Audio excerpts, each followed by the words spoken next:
The case of Dana Ireland.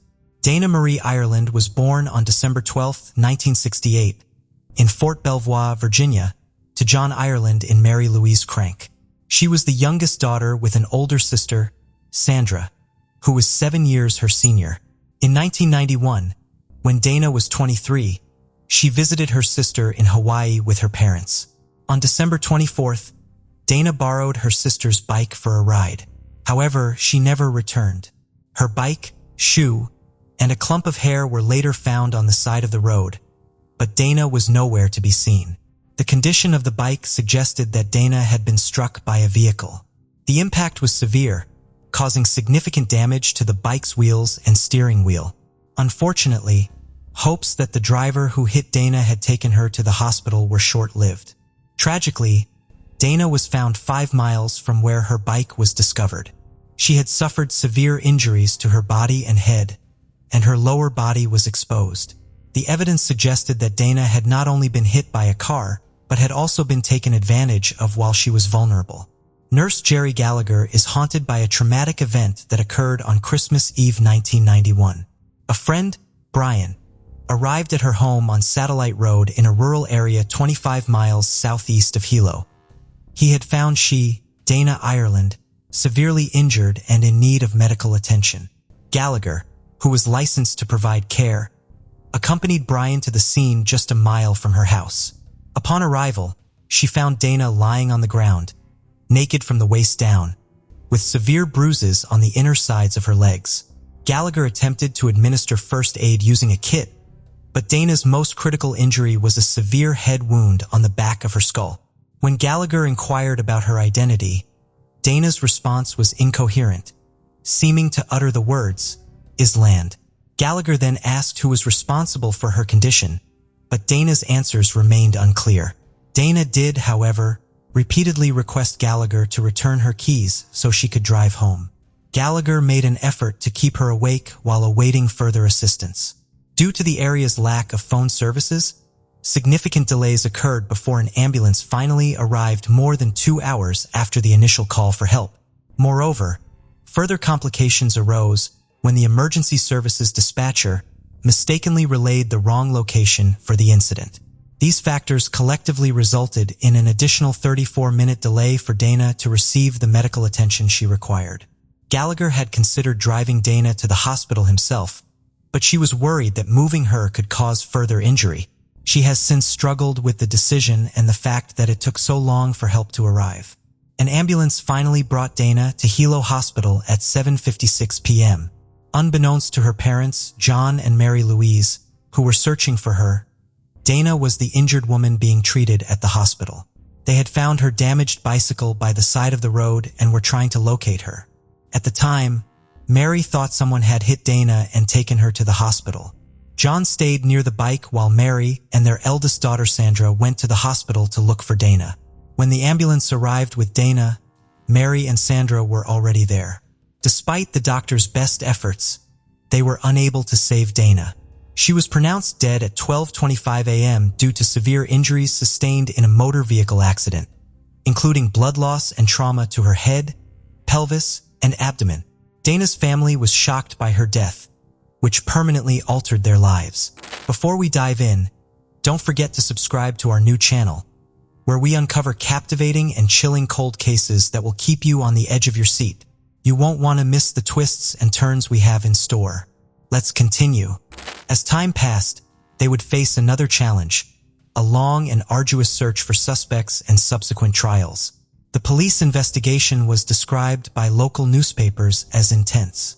They discovered a T-shirt at the crime scene that belonged to the perpetrator. They also seized a sheet from the hospital with semen stains on it, which was crucial evidence since Dana had semen on her body when she was admitted. Furthermore, a bite mark on Dana's body matched the teeth print of her attacker. The authorities obtained a DNA sample from the perpetrator, but this was of limited use in 1991. The tire tracks from the bike and the secluded area where it was found provided few leads. Despite interviewing residents, the investigators could not find any witnesses who saw the car that hit Dana's bike, likely due to the remote location and poor road conditions, which deterred cars from traveling there frequently. The investigation into the Dana Ireland case had reached a dead end due to a lack of witnesses and evidence. However, a breakthrough occurred when John Gonzalez contacted the Hawaii County Police in May 1994. Gonzalez was involved in a high-profile case involving illegal substances, but he received a suspended sentence due to his cooperation with the police. Gonzalez revealed that his half-brother, Frank Pauline, had important information about the Dana Ireland case. Frank Pauline stated that brothers Albert Ian Schweitzer and Sean Schweitzer were involved in the attack on Dana Ireland. The Schweitzer family lived next door to the Frank Pauline family, and their families did not get along. According to Frank Pauline, he was present when the Schweitzers attacked Dana Ireland. They allegedly ran her over, put her in the trunk, and took her to another location. Based on Frank Pauline's statements, the police made Albert Schweitzer, Sean Schweitzer, and Frank Pauline the main suspects in the case. Frank Pauline Jr. was born on April 27, 1973, in Fremont, California, to Frank Sr. and Patricia Pauline. He grew up in Puna, Hawaii, where he became a father of 3 sons by the age of 20. However, Frank had a history of run-ins with the law, starting at the age of 9. By February 8, 1983, Frank Pauline had been caught in a burglary. As he got older, the severity of his crimes increased. In February 1994, he was sentenced to 10 years in prison for harassment and robbery. Despite this, Pauline continued to commit crimes, earning him the nickname Walking Crime Wave from prosecutors. After being sentenced, Pauline was taken into custody to start his prison term. However, he managed to escape and was classified as a fugitive. He was eventually recaptured in Honolulu a few days later. 3 months after Pauline received a 10-year sentence, his brother John Gonzalez contacted the authorities and provided information about the Dana Ireland case. Pauline and Gonzalez decided to cooperate with the investigation, which could potentially reduce Pauline's sentence.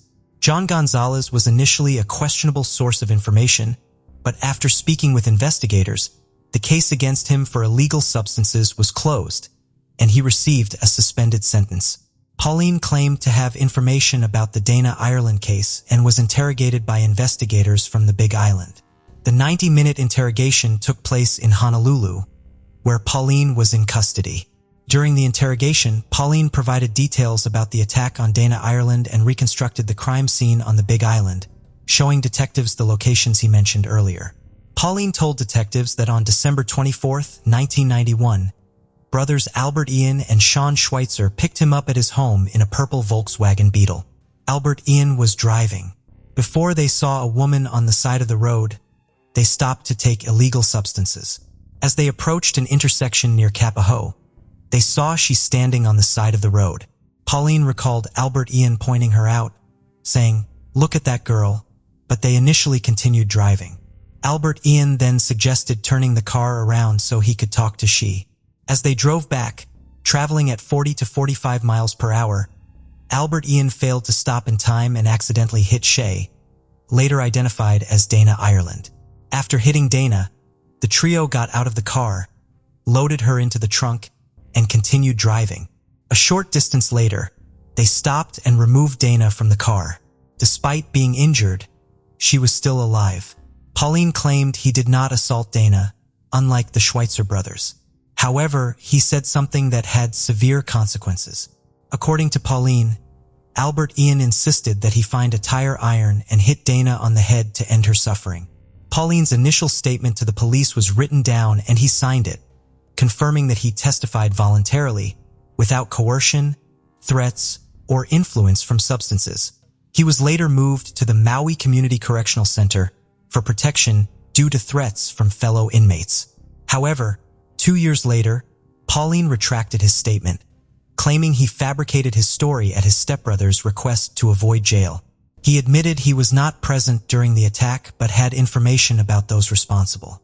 Pauline explained that he lied about being there to make his information credible and to avoid being accused of perjury, but perjury was not one of the charges he faced. On July 30, 1997, Frank Pauline was charged with the murder of Dana Ireland after signing a confession claiming he had struck her with a tire iron. However, the confession raised suspicions, as when investigators took him to the Big Island, he was unable to identify the exact location of the crime or where Dana's body was found. This led investigators to question the truthfulness of Pauline's confession. Pauline eventually retracted his confession, fearing that if he continued to lie, he could be charged with perjury. His retraction was motivated in part by his realization that his half-brother, Albert Gonzalez, was innocent and being wrongly accused. In the end, Gonzalez was able to avoid major charges related to a separate crime, and in exchange, he agreed to testify against Pauline at his trial. At the time of the arrest, DNA testing technology was not as advanced as it is today. Despite this, the authorities collected DNA samples from Pauline and the Schweitzer brothers. They also analyzed biological fluids from the gurney sheet used to transport Dana Ireland to the hospital and swabs from her body. However, the results were unexpected. The DNA of Frank Pauline and the Schweitzer brothers did not match the DNA of the perpetrator. Although the charges against the three men were dropped, the investigation continued. The prosecution suggested that someone else must have been involved, as other evidence also failed to implicate Pauline and the Schweitzer brothers. For example, the teeth of the Schweitzer brothers and Pauline did not match the bite mark found on the victim's chest. Furthermore, no traces of Dana Ireland's blood or hair were found in Albert Ian Schweitzer's Volkswagen, which he had acquired only a month after her death. External pressures, including those from the Dana Ireland family, the public, and the press, may have influenced the course of events in the investigation into Dana Ireland's death. Albert Ian Schweitzer was 20 years old at the time of Dana Ireland's murder and had only traffic-related infractions on his record. Sean Schweitzer, who was 16 when Dana Ireland died, received charges in connection with her death at the age of 23. Around that time, Sean also faced unrelated charges of fourth-degree assault for inappropriately touching a 15-year-old girl when he was 16. He received a sentence of 180 days in prison and 1 year of probation. Despite their records showing a pattern of questionable behavior, DNA testing cleared all three suspects involved in the Dana Ireland case of her murder. However, this finding was likely undermined by the unrelated convictions that surfaced in their pasts. 5 days after Frank Pauline's initial statement to the police, investigators searched the Schweitzer family home and seized Albert Ian's 1957 Volkswagen Beetle as evidence. Both Sean and Albert Ian claimed they were not with Frank Pauline on the night of the crime, although they admitted to knowing him. Sean stated that he was at home on Christmas Eve, while Albert Ian said he was either at home or at his uncle's house. Albert Ian also explained how he acquired his car, initially denying that he had done any bodywork on it. He revealed that the car was originally purple, but he repainted it yellow because it wasn't his preferred color. The Schweitzer brothers' lawyers believed that Frank Pauline had falsely accused them due to a long-standing feud between their families. Nevertheless, the prosecution continued to pursue the case.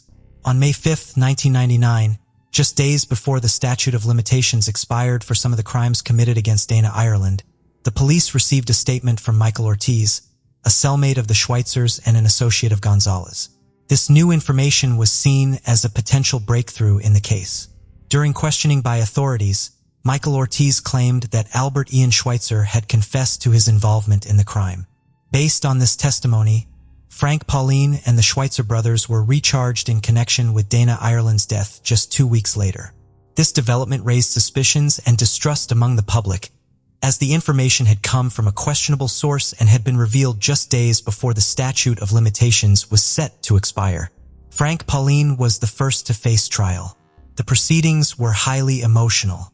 Pauline professed his innocence, stating that he had lied when he initially confessed to being involved in Dana's murder.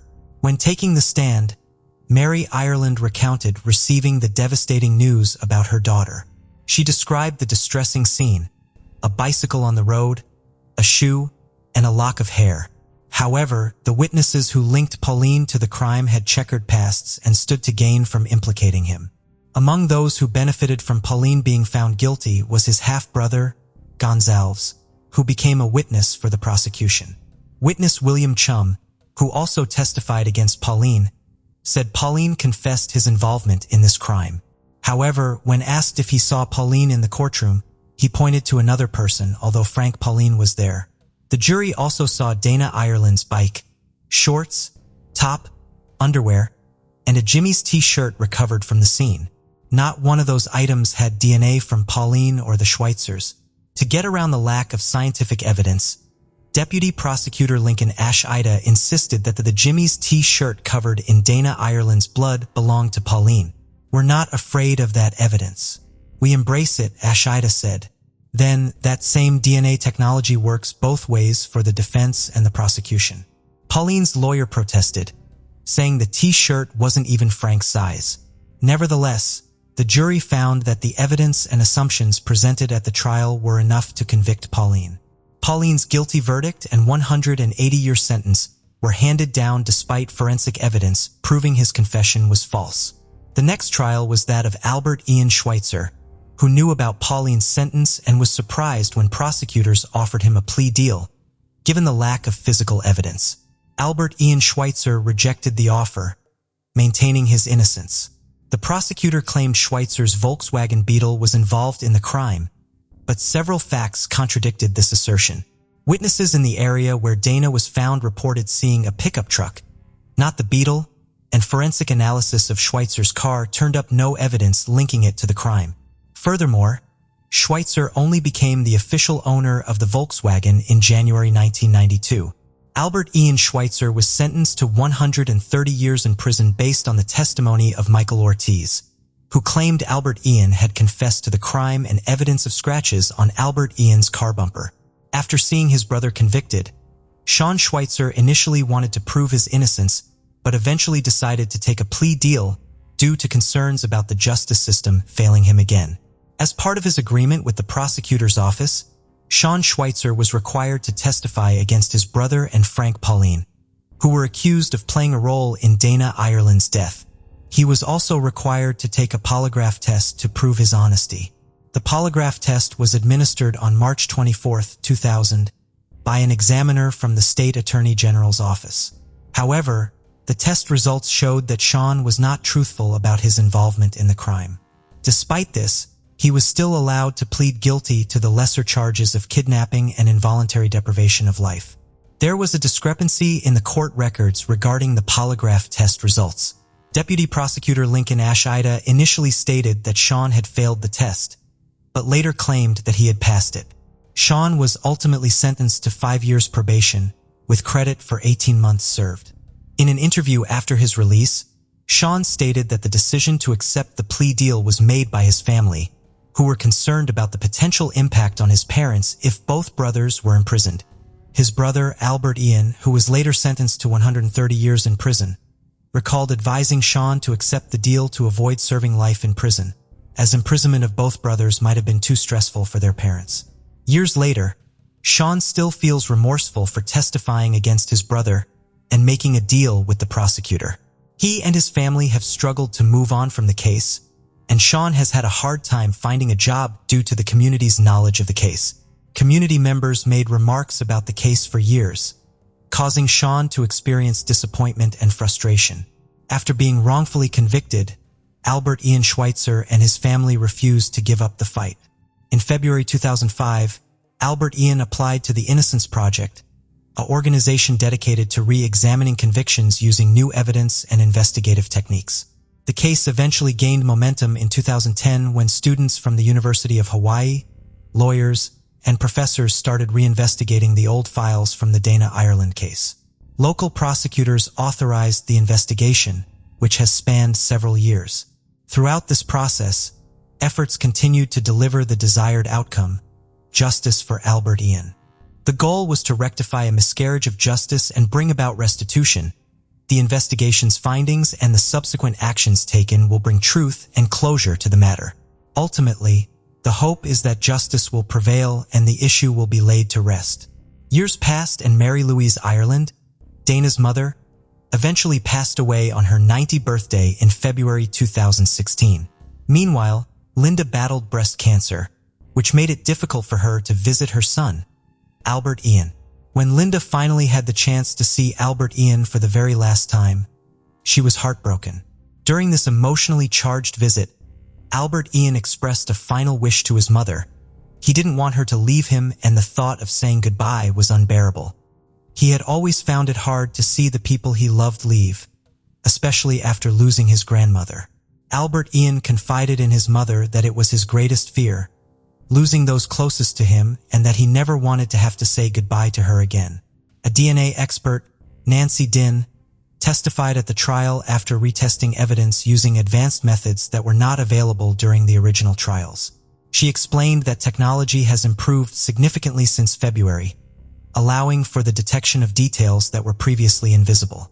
Contrary to the 2000 authorities' claim that Frank Pauline's and the Schweitzer brothers' DNA was not on the T-shirt due to excessive amounts of Dana Ireland's blood, scientists from the Innocence Project used modern technology to distinguish between Dana's DNA and other DNA on the T-shirt. They also found seminal fluid and sweat from the armpit on the T-shirt. Nancy Dinh confirmed that the DNA found on the T-shirt and Dana's body belonged to the same person. However, she stated that this person was neither Frank Pauline nor one of the Schweitzer brothers. Following Nancy Dinh's testimony, a tire tread expert remotely testified, stating that the tire tracks found at both crime scenes could not have been made by the Schweitzer brothers' Volkswagen. In his opinion, the tracks were likely left by a larger vehicle such as a truck, SUV, or van. The final witness to testify was dentist Adam Freeman. Dana Ireland had what appeared to be a human bite mark on her left breast, according to the prosecutor's initial assessment. However, forensic expert Freeman disputed this claim, stating it was not a bite mark. This case highlights the flaws in forensic science, particularly in the analysis of bite marks, Freeman testified. After the witnesses finished testifying, District Court Judge Peter Kubota delivered his verdict. He stated that the new DNA evidence, along with the tire tread evidence, the disputed bite mark evidence, and Sean Schweitzer's recantation, collectively proved that a jury in a new trial would likely find Albert Ian Schweitzer not guilty. Therefore, Kubota declared the conviction vacated and ordered Mr. Albert Ian Schweitzer's immediate release from custody. With these words, spoken 23 years after Albert Ian Schweitzer's guilty verdict and 25 years after his arrest, Albert Ian was suddenly exonerated and freed. Judge Kubota then addressed Albert Ian Schweitzer with heartfelt words. With 1/3 of his life still ahead of him, the judge offered a choice: to live in anger and resentment towards the process and the people who had wronged him, or to find a new sense of freedom. Kubota suggested that Albert Ian make the most of this opportunity, surrounded by his family, who had come to support him. Freed from his handcuffs, Albert Ian hugged his lawyers and then his family members, including some he had not seen in decades. His mother was overcome with emotion in his arms. Albert Ian's young son, who had grown up without his father, was also in the courtroom and shared a hug with him. His younger brother, Sean, was there too with a warm smile and open arms. As a result of Albert Ian's acquittal, his brother Sean's lawyer is now seeking to have his own criminal record cleared. The story serves as a reminder of the tragic fate of Frank Pauline, who died in prison in New Mexico in February 2015. Pauline was attacked by a fellow inmate, Daniel Hood, who was serving time for taking 2 lives.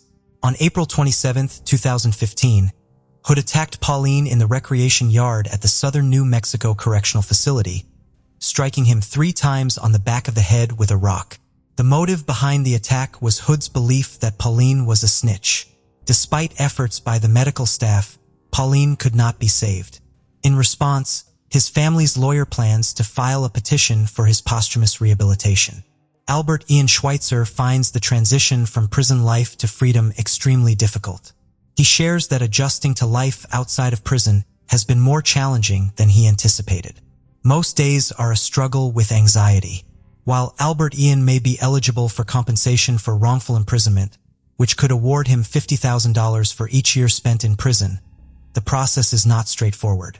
His lawyers are working diligently to ensure he receives the compensation he is owed.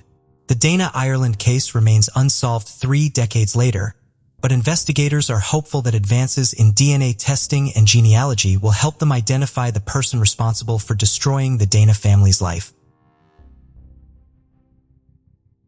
The case of Rachel Kiely.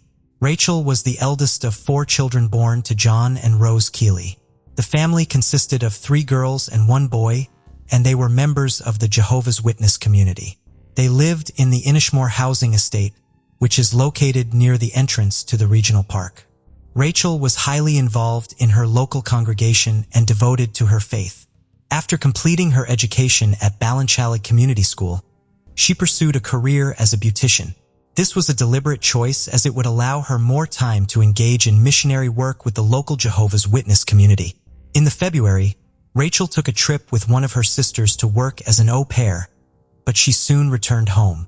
She was known as a kind and gentle girl, and she had a boyfriend who was part of her Jehovah's Witness social circle. On Thursday, October 2000, Rachel left her home around 4:30 p.m. with her 2 dogs to take them for a walk in the regional park in Ballinchalig. She was very familiar with this park, and even though it was getting dark, she would not have thought twice about going there as she knew the area well and expected there to be other people around at that time. She had only planned to be gone for about an hour, and her mother would have had her dinner ready when she got back, as she had a Bible study that night and would be going straight out again after dinner. But around an hour later, after Rachel left, her mother rose, heard scratching at the back door. It was the 2 dogs, but no Rachel. It was deemed straight away that something was wrong, and Rose and her youngest daughter Elizabeth headed straight to the park to look for Rachel on the path they knew she usually took. But there was no sign of her. By 7 p.m., the family contacted the police. Friends and family all headed out looking for Rachel again. Rose bought flashlights from the local shop so they could see as it was pitch dark by now. Nearing 8 p.m. that night, a close family friend would find Rachel dead in the undergrowth, not far from the walking track. She was found fully clothed, face down in the fetal position, covered with some briars and branches from trees. The emergency team were notified, but at this point, it was obvious that Rachel was dead. The police immediately initiated an investigation. An intent was placed around the body of Rachel, and 6 police officers stood guard over the body until the state pathologist, Dr. Harbison, could arrive at the scene to examine the body.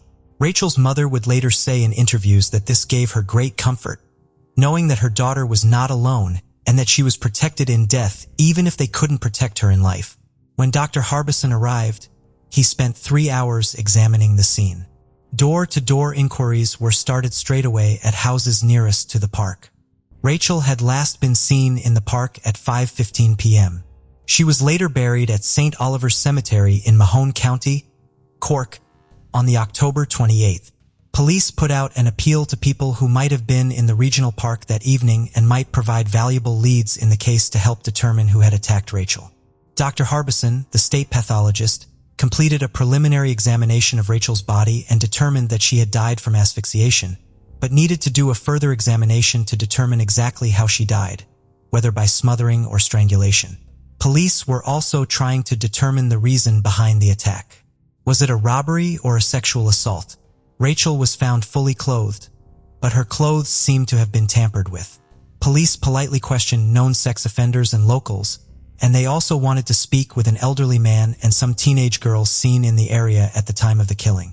CCTV footage in the area was also collected from local businesses. And by the November 4th, it was reported in the local paper that police were looking to collect DNA samples to compare to samples found on Rachel's clothes and under her nails. More than 1,000 males from the area gave samples, but police would not give an indication of what type of material containing DNA was collected from Rachel.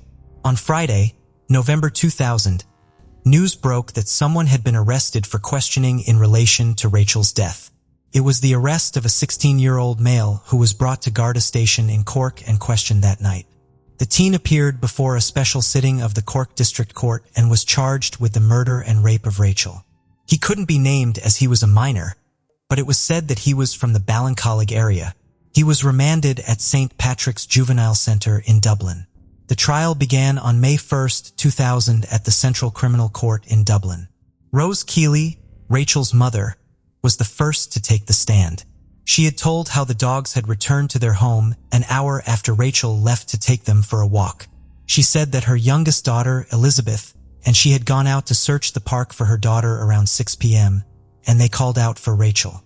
Elizabeth said she thought she had heard a scream as they continued to search for Rachel. They met the defendant, and they said hello to him as they knew him as he was a neighbor who lived around the corner from their house. Rose said she considered asking him if he had seen Rachel, but thought that she might sound paranoid, so she didn't. For boys who had seen the accused on the evening of Rachel's death were also called to testify. They stated that he behaved normally and that they had watched TV at a friend's house around 6:30 p.m. Afterward, they had gone to the regional park to ride motorcycles, but they had left immediately because there was police nearby. The accused had no insurance or road tax for his motorcycle, and he had left it behind in the park. Dr. Harbison took the stand and stated that Rachel had been chased down and most likely dragged to the location where she was found. He said that she had been placed in the fetal position after being strangled in a different area. Dr. Harbison also mentioned that there was no evidence of forced sexual assault, but that her clothes were disheveled.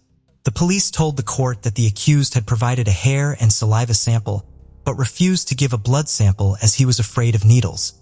Dr. Maureen Smith told the court that the forensic evidence she collected included fibers taken from Rachel's fleece jacket that matched the fibers from a jumper taken from the accused bedroom on the day of his arrest, as well as fibers collected from Rachel's pants that matched the fibers of the jumper he was found with, along with semen recovered from Rachel's undergarments and outerwear that matched the DNA the accused had provided.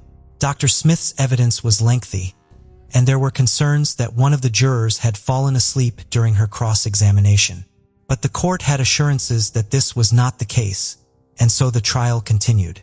On Wednesday, the accused mother said the police came to their house while investigating, and her son was worried about getting in trouble for driving his motorbike without insurance or tax. Someone told him he could get 3 years, so he decided to leave the area even though she told him not to, as the guardian might think he was involved in Rachel's death. She stated her son was innocent. The accused father testified that his son left school at 14. The accused was a talented athlete and Gaelic footballer who could have played for the Cork junior team. He was the oldest of 4 children from a stable background and good area. Living near the Achilles, they knew Rachel casually as the accused went to school with her brother. The accused also took to the stand, and he told the courts that on the day of the killing, he had called to his girlfriend's workplace. They had been seeing each other for around 2 years. He stated police had called to him a week before Rachel was killed, giving him a green form, which accused him of dangerous driving and driving without insurance and tax. It was a warning and not a summons, but he knew if he was caught again that night in the park, he'd get done for it. This is why he abandoned the bike and why he was going to run away. He said he had met his friends in the park at 5 p.m. after work and went to his friend's house 10 minutes later, but had to admit he went back to the park at 5:20 p.m. after a former babysitter gave evidence that she had seen him in the park at around 5:30 p.m. that day. He agreed with the evidence his friends gave about them leaving the park at 6:30 p.m. to go watch TV at a friend's house and returning to the park at 8 p.m. when he abandoned his bike after seeing police. The accused also admitted that he packed his bags to leave after the police contacted him 2 days after Rachel's death. He also admitted providing false information on the questionnaire about his whereabouts. When he tried to leave, he could not get a train or bus because it was the Guinness Jazz Festival that week, making it nearly impossible to find any mode of transportation. The police soon apprehended him, and since he was a minor, he was returned home 2 days later. They called him and took a saliva sample as part of the ongoing investigation. In court, he also stated that he had not seen Rachel for at least a month, and he had no contact or close contact with her. The DNA evidence was challenged by the defense, and a second expert was called to provide testimony. The expert said the test tubes used to collect the samples were not sealed properly, and there was a theoretical possibility that the samples could have been contaminated. But she also stated that this was unlikely unless it was done intentionally by an individual. Additionally, it was mentioned that all the samples collected were blood samples except for the accused who had provided a saliva sample. Closing arguments then began, and the defense stated that the prosecution was blinded by science, and the jury should remember what happened to the Birmingham Six.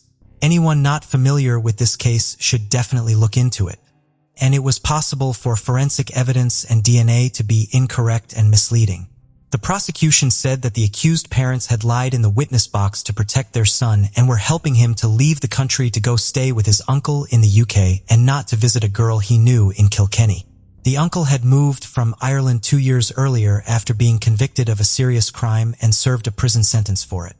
On Tuesday, June The jury returned after 4.5 hours of deliberation and after being sequestered in a local hotel overnight. They found the defendant guilty of murder and rape by a majority of 10-2. He was sentenced to life for her murder, and the sentence for rape will be determined at a later date in the year. An application for an appeal was denied. The trial lasted 26 days over a period of 7 weeks. The following day, the accused was publicly identified in the press as Ian Horrigan. As he was no longer a minor, he had turned 18. He lived in close proximity to the Kiely family, who had moved house after Rachel's funeral, as they could not bear living so close to the family of the accused. On November 22, 2002, Horrigan appeared in court again to be sentenced for the rape. He received a 10 sentence to be served concurrently with his life sentence for murder. His request for an appeal was denied. In January 2006, Horrigan applied for leave to appeal in the courts. His legal team argued that the judge's instructions to the jury were misdirected and misleading. The jury should have been informed that forensic evidence is not infallible, and they should have been told that Seaman's body could have been deposited on the scene several days before being discovered. The Court of Criminal Appeal agreed with Horrigan's arguments, and his conviction was overturned. A new trial was ordered, which took place in February 2006. Horrigan admitted to manslaughter, but the state rejected this plea. Dr. Cassidy, who replaced the ill Dr. Harbison, concluded that Rachel died from an arm lock around her neck, leading to cardiac arrest. Horrigan didn't testify this time. The jury deliberated for hours before finding him guilty of rape but not murder, convicting him of manslaughter instead. He received an 8-year sentence with 6 years suspended, considering his time served and lack of prior convictions. The Kiely family chose not to give a statement, leaving them and the public outraged by the outcome. The Director of Public Prosecutions, DPP, immediately filed an appeal as they also believed the sentencing was too lenient. On April 19, 2007, the prosecution appeared before the Court of Appeal to request an increase in Horrigan's sentence. The judges agreed with the DPP and determined that Horrigan's sentence did not match the severity of the crime. A sentence of 12 years for each charge to be served concurrently was imposed. The time Horrigan had already served would be deducted from this.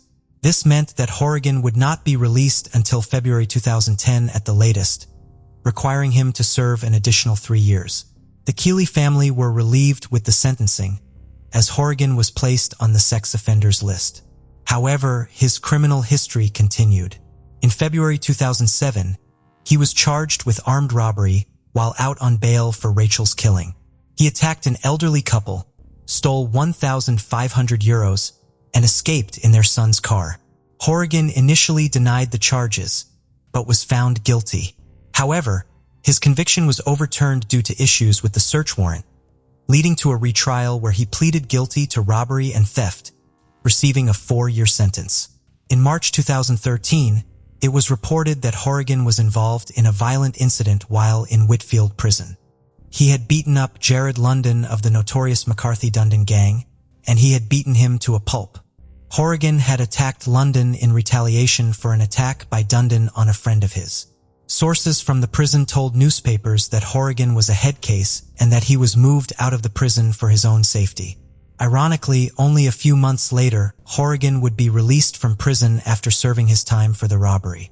When he left prison, he moved in with his girlfriend Teresa O'Neill, who lived just around the corner from Dundon's home place in Limerick.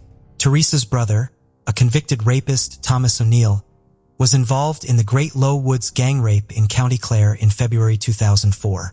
At the time, Thomas O'Neill was also the boyfriend of Dundon's ex-girlfriend. From here on in, there is a lot of overlapping with dates and convictions, but I think I've got it right, so bear with me. On the September 13, 2013, Horrigan was arrested evening before and had been shot, suffering a number of pellet wounds to his chest from a shotgun. A trial took place in January 2015, and Horrigan completed not guilty to the possession of a shotgun with the intent to endanger. He was found not guilty. However, in November 2013, he robbed a shop in Limerick. He had entered the shop, and the man behind the counter tackled Horrigan. But he got away, leaving the scarf he was wearing behind. Of course, when police got the scarf forensically tested, it led back to Horrigan. He was found guilty in 2015 and sentenced to 5 years in prison with 1 year suspended. By 2016, it was expected that Horrigan would be released once more from prison. His girlfriend posted on Facebook that he would be home for Christmas. But by March 2017, his home in Mechroom in Limerick was raided by police and €3,000 worth of heroin was discovered.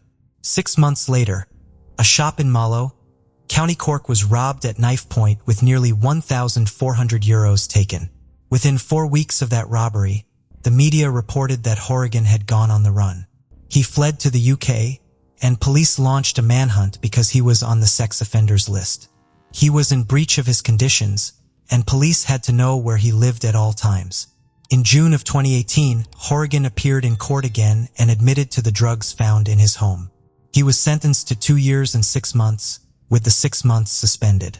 In December 2018, he was in the courts in relation to the off-license robbery, and again he pleaded guilty. He received a 6-year sentence with 2 of those suspended. He was due for release in 2022. On the March 26, 2022, Horrigan attacked a woman in her 60s and a man in his 20s with a hammer, leaving the man in critical condition.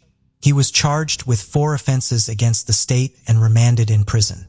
He appeared in court in December 2022 and is set to face trial again, but no date has been set. In September 2022, Horrigan was in court again for breaching conditions put on him as a sex offender. He did not notify the guardian again of a change of address, and he joined Tinder. He was sentenced to 12 months in prison.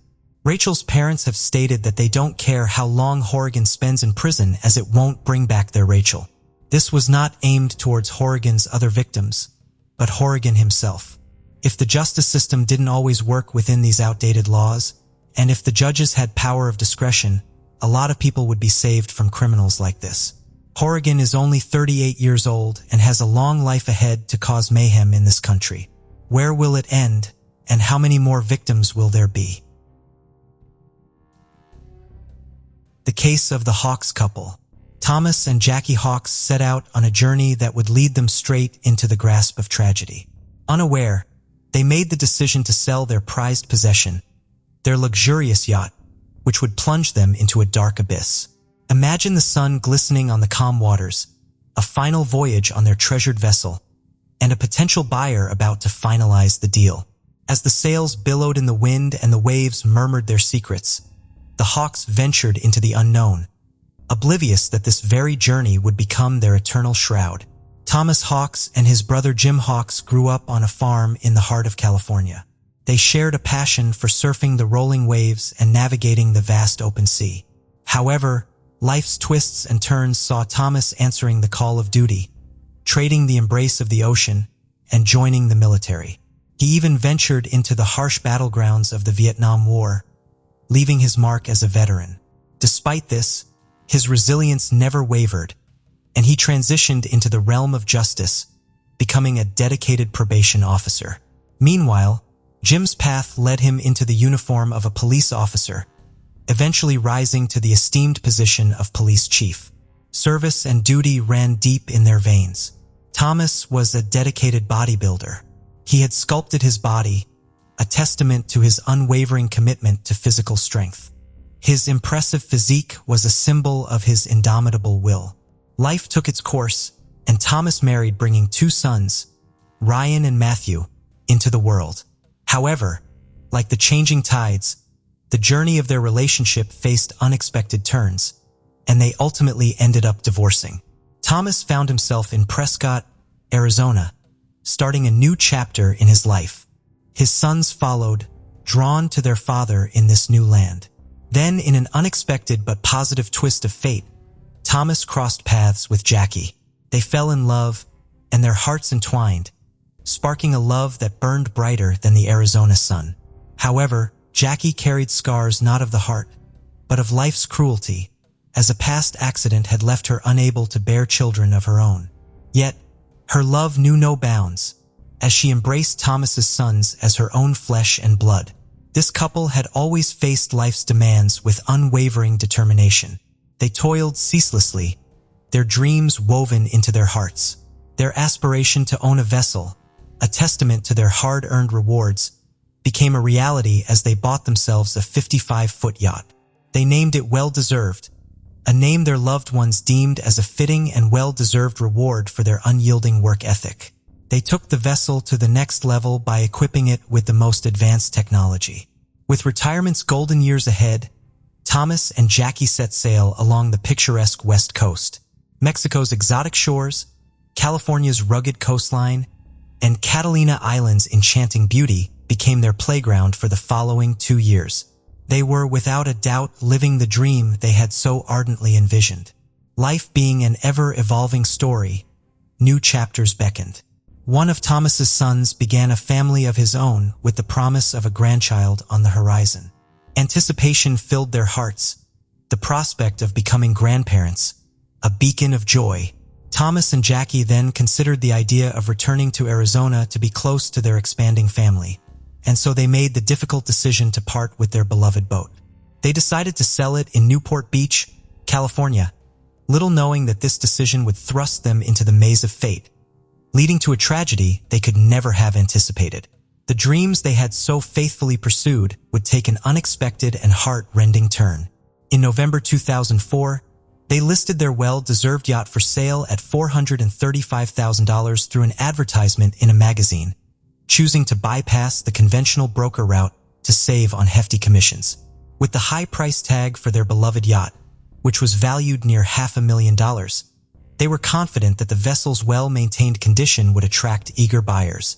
But fate had other plans.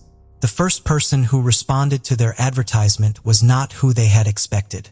The mysterious individual who reached out was named Skylar Dillion, and what happened next exceeded their initially. They were doubtful when they met Dillion. Thomas, a former probation officer, couldn't help but wonder how someone so young had acquired so much wealth. Skylar's explanation, which included a previous career as a child actor, being part of the Mighty Morphin Power Rangers cast, and appearing in commercials had made him rich. Skylar Dillion made a great offer, a full cash offer, sweetened with an additional $15,000 for some personal items he wants to keep on the boat. To further reduce the Hawks' hesitation, he arrived at the meeting with his pregnant wife, Jennifer Henderson, and their young child. Their seemingly happy family had an effect, slowly melting away the Hawks' worries as trust gradually grew. However, under their friendly exterior, Skylar and Jennifer were hiding a treacherous deceit that would lead to serious consequences. The Hawks were unaware of this as they had developed a strong trust in Dillion. The sea trial, a normal part of boat sales, was set for November 15, 2004 and turned out to be a significant day. Shortly before the trial, on November 12, 2004, the Hawks went on a meaningful trip to Santa Catalina Island near the Los Angeles coast. It was a bittersweet occasion celebrating the upcoming sale of their beloved boat and one final sail on it. Friends and family were told that a buyer had been found, and the sale was close. On November 15th, as the morning sun illuminated the scene, Skylar and his wife arrived with two men, one slender and the other muscular. The Hawks were surprised by the presence of these two individuals, sparking suspicions. However, Dillion quickly eased their concerns by stating that they were merely acquaintances. He clarified that the well-built man was his accountant. After these explanations, Jennifer and the child stayed behind while the others boarded the boat and set off on their journey. They slowly navigated into the vast open waters, leaving their familiar world behind. Little did they know this voyage would be their last, mysteriously marking the final time anyone would see them. As the sunset and darkness descended, Carter Ford, the port captain of the Lido Isle Yacht Club and a close friend of the Hawks, looked forward to their evening meeting with anticipation. Plans were in place and excitement filled the air. However, when night fell over Newport Harbor like a heavy blanket, an unsettling message disrupted the peace. Jackie called with troubling news that made Ford shiver. The Hawks were on a sea trial which seemed routine, but something felt off. The buyer and his group had kept them out on the water longer than expected, leading to uncertainty. The Hawks promised to contact once they returned, and this was the last anyone heard from them. When the sun rose again, the yacht had returned to Newport Beach, but the couple was nowhere to be found. A puzzling mystery unfolded, as they seemed to have disappeared without a trace. Days passed with no word to their loved ones, their phones silent. To add to the mystery, Jackie's SUV was also missing, leading some to wonder if they had gone on a sudden road trip to enjoy their recent financial success, choosing to disconnect from the world as they celebrated. But the dark reality became clear. The Hawks were not on vacation. Something more sinister had happened to them, and it was only later that they realized this. A week passed, and the unusual silence from the Hawks sparked many questions and concerns. Their loved ones felt the weight of their absence, with a fear that something was wrong. The family turned to Carter Ford in desperation, asking him to go out to the well and investigate. As Ford boarded the boat, he felt a deep sense of concern. Everything seemed to be in disarray, with a lone white towel hanging ominously from one of the portholes. The family was disturbed by the strange scene and immediately took action by filing a missing persons report. Detectives were called to the scene. They proceeded cautiously, breaking the lock on the cabin door and entering. Inside the boat, there were no signs of violence, but a sinister presence seemed to be lurking in the shadows. Their attention was drawn to a white towel stained with fresh ink, hidden between the bed and the wall. It made them stop and think, prompting disturbing questions. A receipt nearby revealed a troubling list of items: bleach, cleaning supplies, heavy-duty trash bags, and Tums and antacid. The detectives began to connect the pieces of this dark puzzle. The cleaning supplies seemed well suited for a murder, with the trash bags to dispose of evidence, bleach to clean away any traces, and Tums possibly used to calm a stomach unsettled by the horrific acts. The boat had secrets that scared everyone who entered. Investigators were determined to find out the truth about the yacht's buyers, Skylar and Jennifer. A surveillance team was quickly put together to follow them closely. Undercover officers followed the Dillians, observing them living their daily lives seemingly unaffected by suspicion. They were regular volunteers at a local church, and Jennifer's work as a hairdresser presented no unusual facets. To the world, they appeared utterly ordinary, masking their true nature with chilling adeptness. As detectives delved deeper into their backgrounds, a grim portrait emerged. Skylar Dillian's history bore the stain of a prior conviction for burglary, landing him on probation. Financial scrutiny revealed that the couple was drowning in a staggering $87,000 worth of debt, a dire financial abyss. The investigators were puzzled by a question. How did the couple manage to buy a yacht when they were struggling financially? After looking into Skylar's claims of fame on Mighty Morphin Power Rangers, they found out he was just an uncredited extra in a few episodes. To add to the mystery, the couple was living in Jennifer's parents' garage. Their desire to own a yacht didn't match their financial situation, leaving the detectives confused. The more they investigated, the more confusing the situation became. Dillian was being questioned intensely, but he stuck to his story that he had bought the yacht legally. Surprisingly, he admitted that the money came from selling drugs. Things got even more intense when he revealed that he had handed over a briefcase full of cleaned money from Mexico, mostly in $100 bills, to Tom. Interestingly, Skylar said that the Hawks had asked him to help with setting up a bank account in Mexico so they could start a new life there. He also mentioned that Tom and Jackie had given him power of attorney, allowing him to control their money and transfer it to Mexico. To strengthen his story, Skylar showed what seemed to be a real power of attorney document with signatures that looked real. Despite denying any role in their disappearance and suggesting the couple may have gone to Mexico, doubts remained.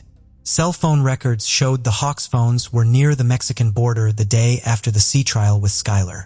Frustrated detectives went back to square one and refocused on the Hawks family, prioritizing the safety of the couple above all else. They sought answers by going to the national news, where a family member appeared on camera asking for help in finding the missing couple and their car. The mystery only grew deeper, capturing the world's attention with its twists and turns.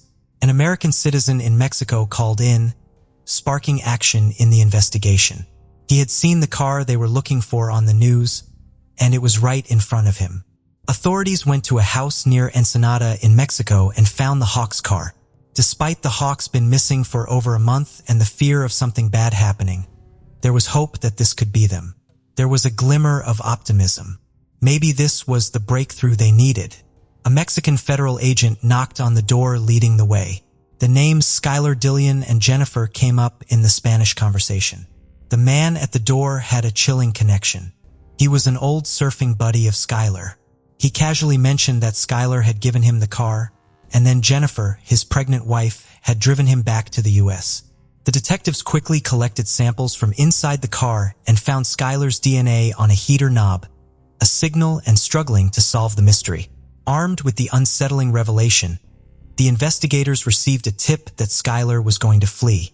He had asked his probation officer for permission to leave the country, which helped the quick-thinking detectives quickly catch him for money laundering, the crime he had confessed to earlier. Investigators arrived at the garage apartment where Jennifer's parents resided and found a collection of personal items belonging to Tom and Jackie, such as their camera and driver's licenses. Upon inspecting Jackie's driver's license photo, they were surprised to see a striking resemblance to the notary's description, raising further suspicions about her involvement and the legitimacy of her actions. The investigation took a darker turn, shedding light on the unsettling idea that more people may be involved in this mysterious disappearance than previously thought. As the lies began to unravel, it exposed an intricate web of mysteries and secrets waiting to be revealed. In the garage, investigators found a business card belonging to an LAPD detective who worked with Interpol. They contacted the Interpol agent to discuss their investigation into Skylar's possible involvement in the Hawks' disappearance. The Interpol agent then shared that he had encountered Skylar a year earlier during a murder investigation in Mexico involving an American citizen. This connection raised the possibility that Skylar might have been involved in both cases. The main challenge was to find evidence. Detectives found something strange on the yacht. In photos, it had 2 anchors, but in reality, only one. Their suspicions grew as they realized the discrepancy. A chilling theory started to form. Detectives linked anchor absence on yacht to couple's disappearance due to Skylar's ruse concealing sinister plot to steal prized possession. Needed undeniable proof. The net was tightening. Jennifer's actions revealed her involvement in the plot. Her effort to drain Hawks' account was evidence of her awareness of the situation, despite not being on the boat.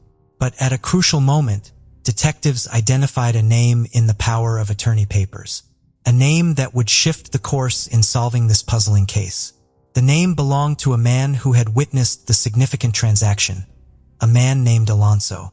Alonso, who was only 19 at the time, resided with his parents and worked as a prison guard. A bond had developed between him and Dillian, while the latter was imprisoned for theft. Skylar had convinced Alonso to accompany him to the meetings. He was the slim man who had gone with him on the sea trial. Offering leniency in his punishment, they made an agreement with Alonso, pushing him to share his perspective and expose the chilling truth about the Hawks' destiny. As the tape recorder started playing, Alonso began to tell a frightening story. He revealed details about a man named John Fitzgerald Kennedy, who was introduced as an accountant by Skylar. However, Kennedy was not an ordinary man. He was actually a notorious gang member and former convict known as John F. Kennedy. Alonso explained how they had planned a dangerous scheme that would bring disaster to the Hawks. Their evil plan involved kidnapping a couple and taking them out to sea to throw them overboard. The frightening story began when John F. Kennedy pretended to be seasick and went below deck. Thomas, concerned for him, went down to check on him and fell into their trap.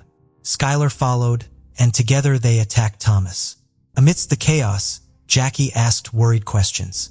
Alonso grabbed her, used a taser to immobilize her, handcuffed her, and took her to another part of the boat. Both Thomas and Jackie found themselves helpless, with their eyes and mouths taped shut. In those harrowing moments, as Jackie struggled to scream through her gag with tears of desperation flowing, Thomas offered a small gesture of solace. Handcuffed together, he tenderly stroked her hand with his fingers, a silent attempt to comfort her in the face of the grim fate that awaited them in the merciless hands of their captors.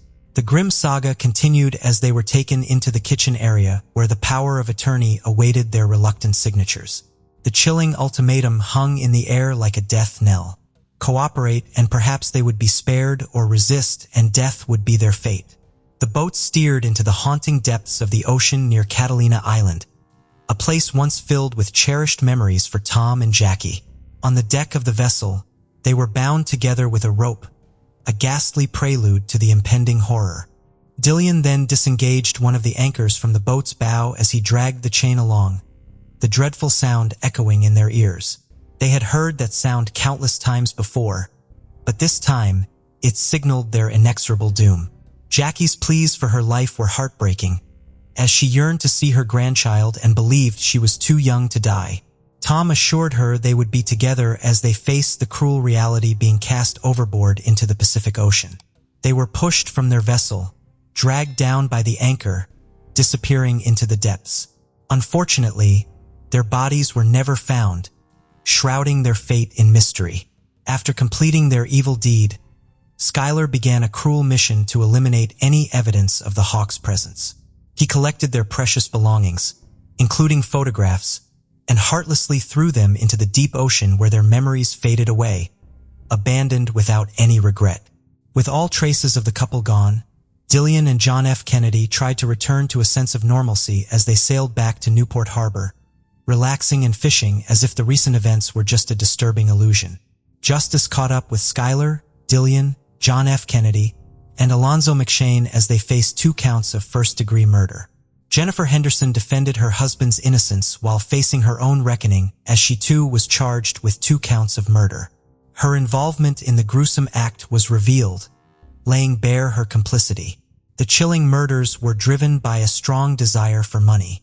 Myron Gardner, an ex-convict and former gang member, played a key role in connecting Dillian with John F. Kennedy despite not actively participating in the crime. Gardner faced charges of involuntary manslaughter for his part in these events. Justice was served when different juries found them all guilty. Jennifer Henderson was sentenced to 2 life terms in October 2007 without the chance of parole. John Fitzgerald Kennedy received a death sentence on May 1, 2009 and was placed on death row in San Quentin State Prison.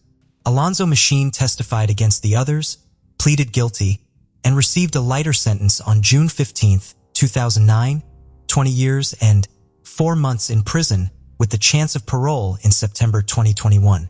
In March 2009, Myron Gardner's life changed after spending 4 years in prison. He decided to plead guilty to being an accessory after the crime, which led to the dismissal of the murder charges against him. Meanwhile, Skylar Dillian, also in jail, faced more accusations. He was said to have asked another inmate to carry out a dark plan against his own family members. Things took a darker turn when Dillian was also implicated in the murder of an American citizen named John Javi, who was killed in Mexico in February 2003. Dillian's cousin and father, who were connected to the Javi murder, were considered crucial witnesses in both murder cases. On September 22nd, jury selection began for the trial of Skylar Dillian. Dillian was tried for the murders of Thomas and Jackie Hawks, as well as John Jarvie. The verdict was given on April 10, 2009, with Dillian receiving a death sentence from Judge Frank Fazel in Orange County Superior Court. He was sent to death row at San Quentin State Prison. Before Skylar Dillian was sent to prison, a troubling discovery was made. While incarcerated on March 13, 2008, he performed a disturbing act by partially cutting his male private part with a razor blade as he wished to remove it. After receiving immediate medical attention, he was taken back to his cell the next day. In an interview, Dillian admitted that his reason for this extreme self-injury was a strong desire to transition to a woman. He had already changed his name from John Julius Jacobson to Skylar Dillian, choosing a gender-neutral name to represent his identity. Defense lawyers claimed that Dillian's need for money to pay for sex reassignment surgery was the hidden reason for the murders of the Hawks. However, it is important to understand that this motive does not justify the terrible crimes he committed. In 2019, Dillian's gender was legally changed to female, and she is now known as Skylar Preciosa Dillian. The Hawks family holds dear the lasting memory of Thomas and Jackie, always engraved in their hearts. These lively individuals, recognized for their adventurous nature, embodied goodness and genuineness. Their destiny took a harsh turn, and even though they have passed away, Their spirits persist, shining a timeless light on our recollections. May they rest in eternal peace in paradise. Was that Neil would no longer harm anyone else. The family plans to keep Shannon's memory alive by opening a shelter in her honor. The case of Jessica Caleri. Jessica Caleri, the second daughter of Rita and Vince, an Australian Maltese couple, was born with a mild mental disability. Her IQ was between 55 and 60, placing her in the bottom 1% of the population. People with mild intellectual disability like Jessica learn to communicate and express themselves, but at a slower pace than others. They may take longer to develop skills like speaking, reading, writing, and math, but they can still adapt to daily life. Due to her condition, Jessica was slow in reaching developmental milestones like walking, talking, and coordinating movements.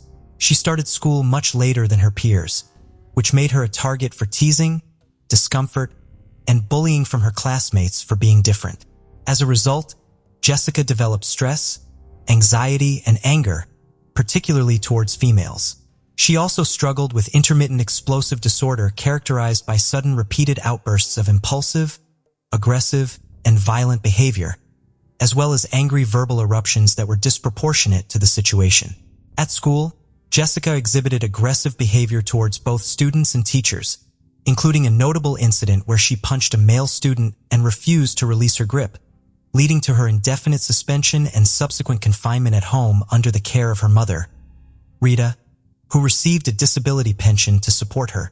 Jessica's behavioral issues were symptomatic of her intellectual disability and struggled with irrational outbursts of anger. Furthermore, she was diagnosed with attention deficit hyperactivity disorder, ADHD, a chronic brain condition that affects millions of children worldwide, making it challenging for her to regulate her behavior. In addition to these conditions, Jessica also suffered from severe bipolar disorder, depression, anxiety, and autism spectrum disorders, which impacted her judgment, self-awareness, and empathy towards others.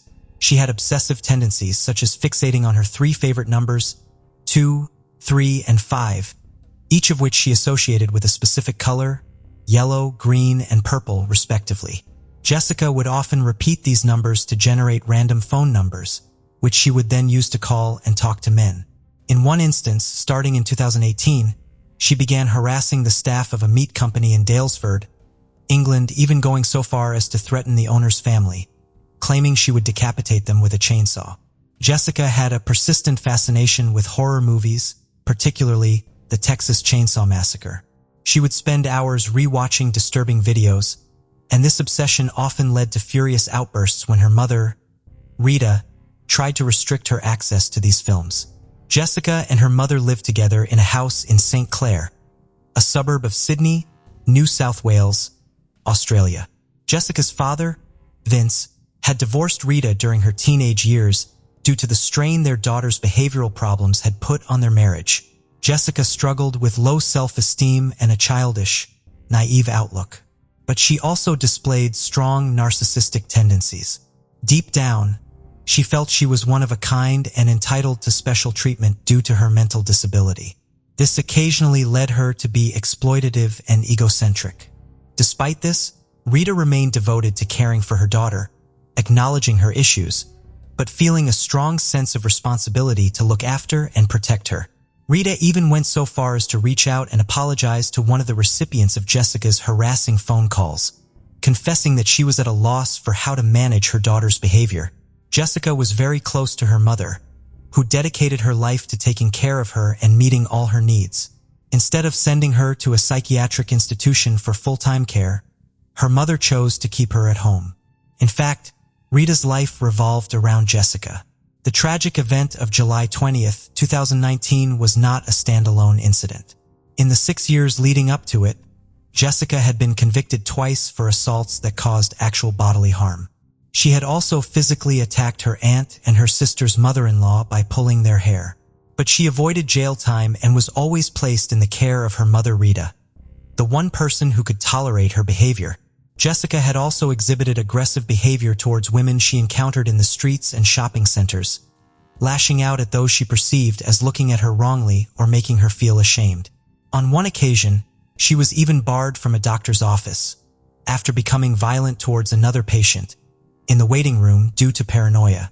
In early 2018, Jessica's aggressive behavior continued when she attacked a nurse during a hospital visit with her mother Rita.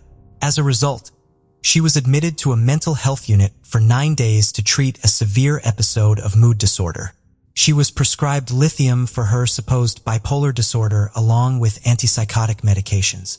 However, by the end of 2018, about 6 months before the tragic event, Jessica had stopped taking her medication and instead began using natural remedies to manage her conditions. Rita was at her wit's end and paid $2,500 to a medium on Queen Street in St.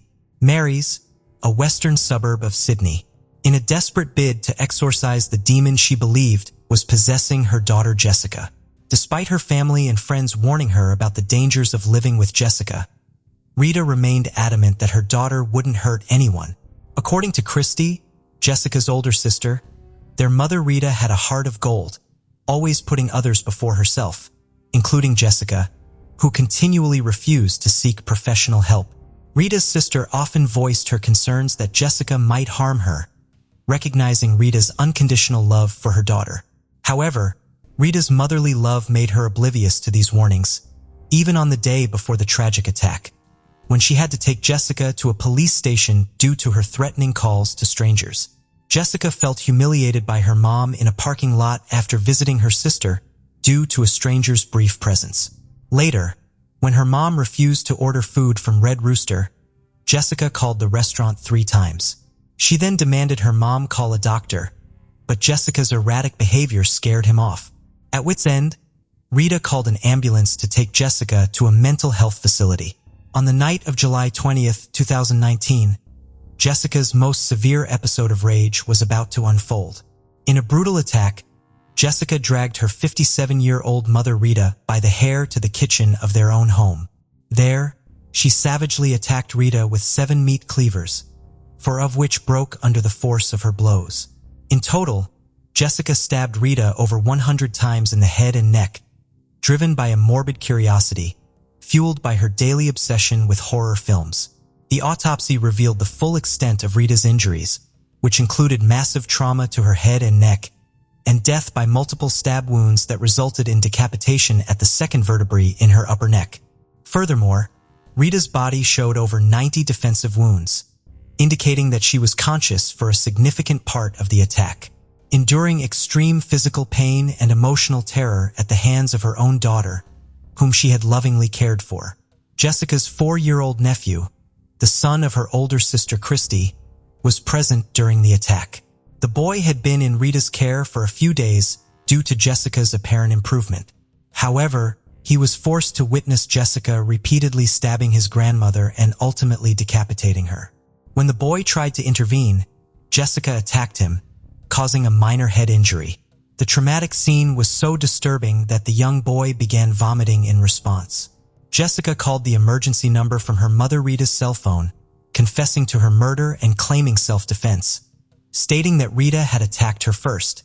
However, this was not true, and Jessica had actually committed the brutal act. In reality, after killing her mother, Jessica panicked and repeatedly stabbed Rita's lifeless body, ultimately decapitating her and inflicting over 100 wounds. She then dumped Rita's head in a nearby neighbor's front yard. When the police arrived at their St. Clair, Sydney home, Jessica was outside, her clothes stained with her mother's blood, holding a water bottle. She showed no remorse for her actions and was more concerned about her own fate.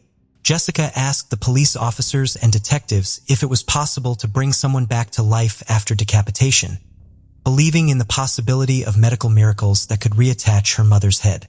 The police officer responded that this idea was unrealistic. But Jessica insisted, thinking that doctors could perform miraculous surgeries and reattach her mother's head. She also inquired about the potential consequences of her actions, specifically asking if she would face the death penalty. Upon learning that Australia does not have capital punishment, Jessica felt relieved. Furthermore, Jessica confessed to the police that the idea of decapitating her mother came from the horror movies she obsessively watched. A police officer's body camera recorded a chilling conversation at the crime scene on July 20th, 2019. At 11:43 p.m., the first responders described the scene as one of the most horrific they had ever seen. The next day, July 21st, 2019, Jessica appeared in court but didn't apply for bail. A friend explained that this was not surprising, as Jessica probably didn't understand the bail process. After a trial that highlighted her long history of mental illness, Jessica was found guilty of manslaughter in December 2020. She had pleaded not guilty to murder due to her disability. In early 2021, Jessica was sentenced to a maximum of 21 years and 7 months in prison. She will be eligible for parole after serving 16 years and 2 months, which would be September 19, 2035. The prosecutor argued that Rita's brutal murder was the culmination of a lifetime of escalating violence by Jessica, which started with hair pulling and eventually led to a deadly explosive attack. The prosecutor also stated that Jessica posed a moderate to high risk of reoffending and remained a danger to the community. Christy, Jessica's older sister, said that Jessica had killed and butchered their mother, and for that, she could never forgive her. However, Rita's sister held a different view, hoping that Jessica would get the help she needed and that Rita could finally rest in peace, knowing that Jessica was being cared for by a system that had failed her when she was alive.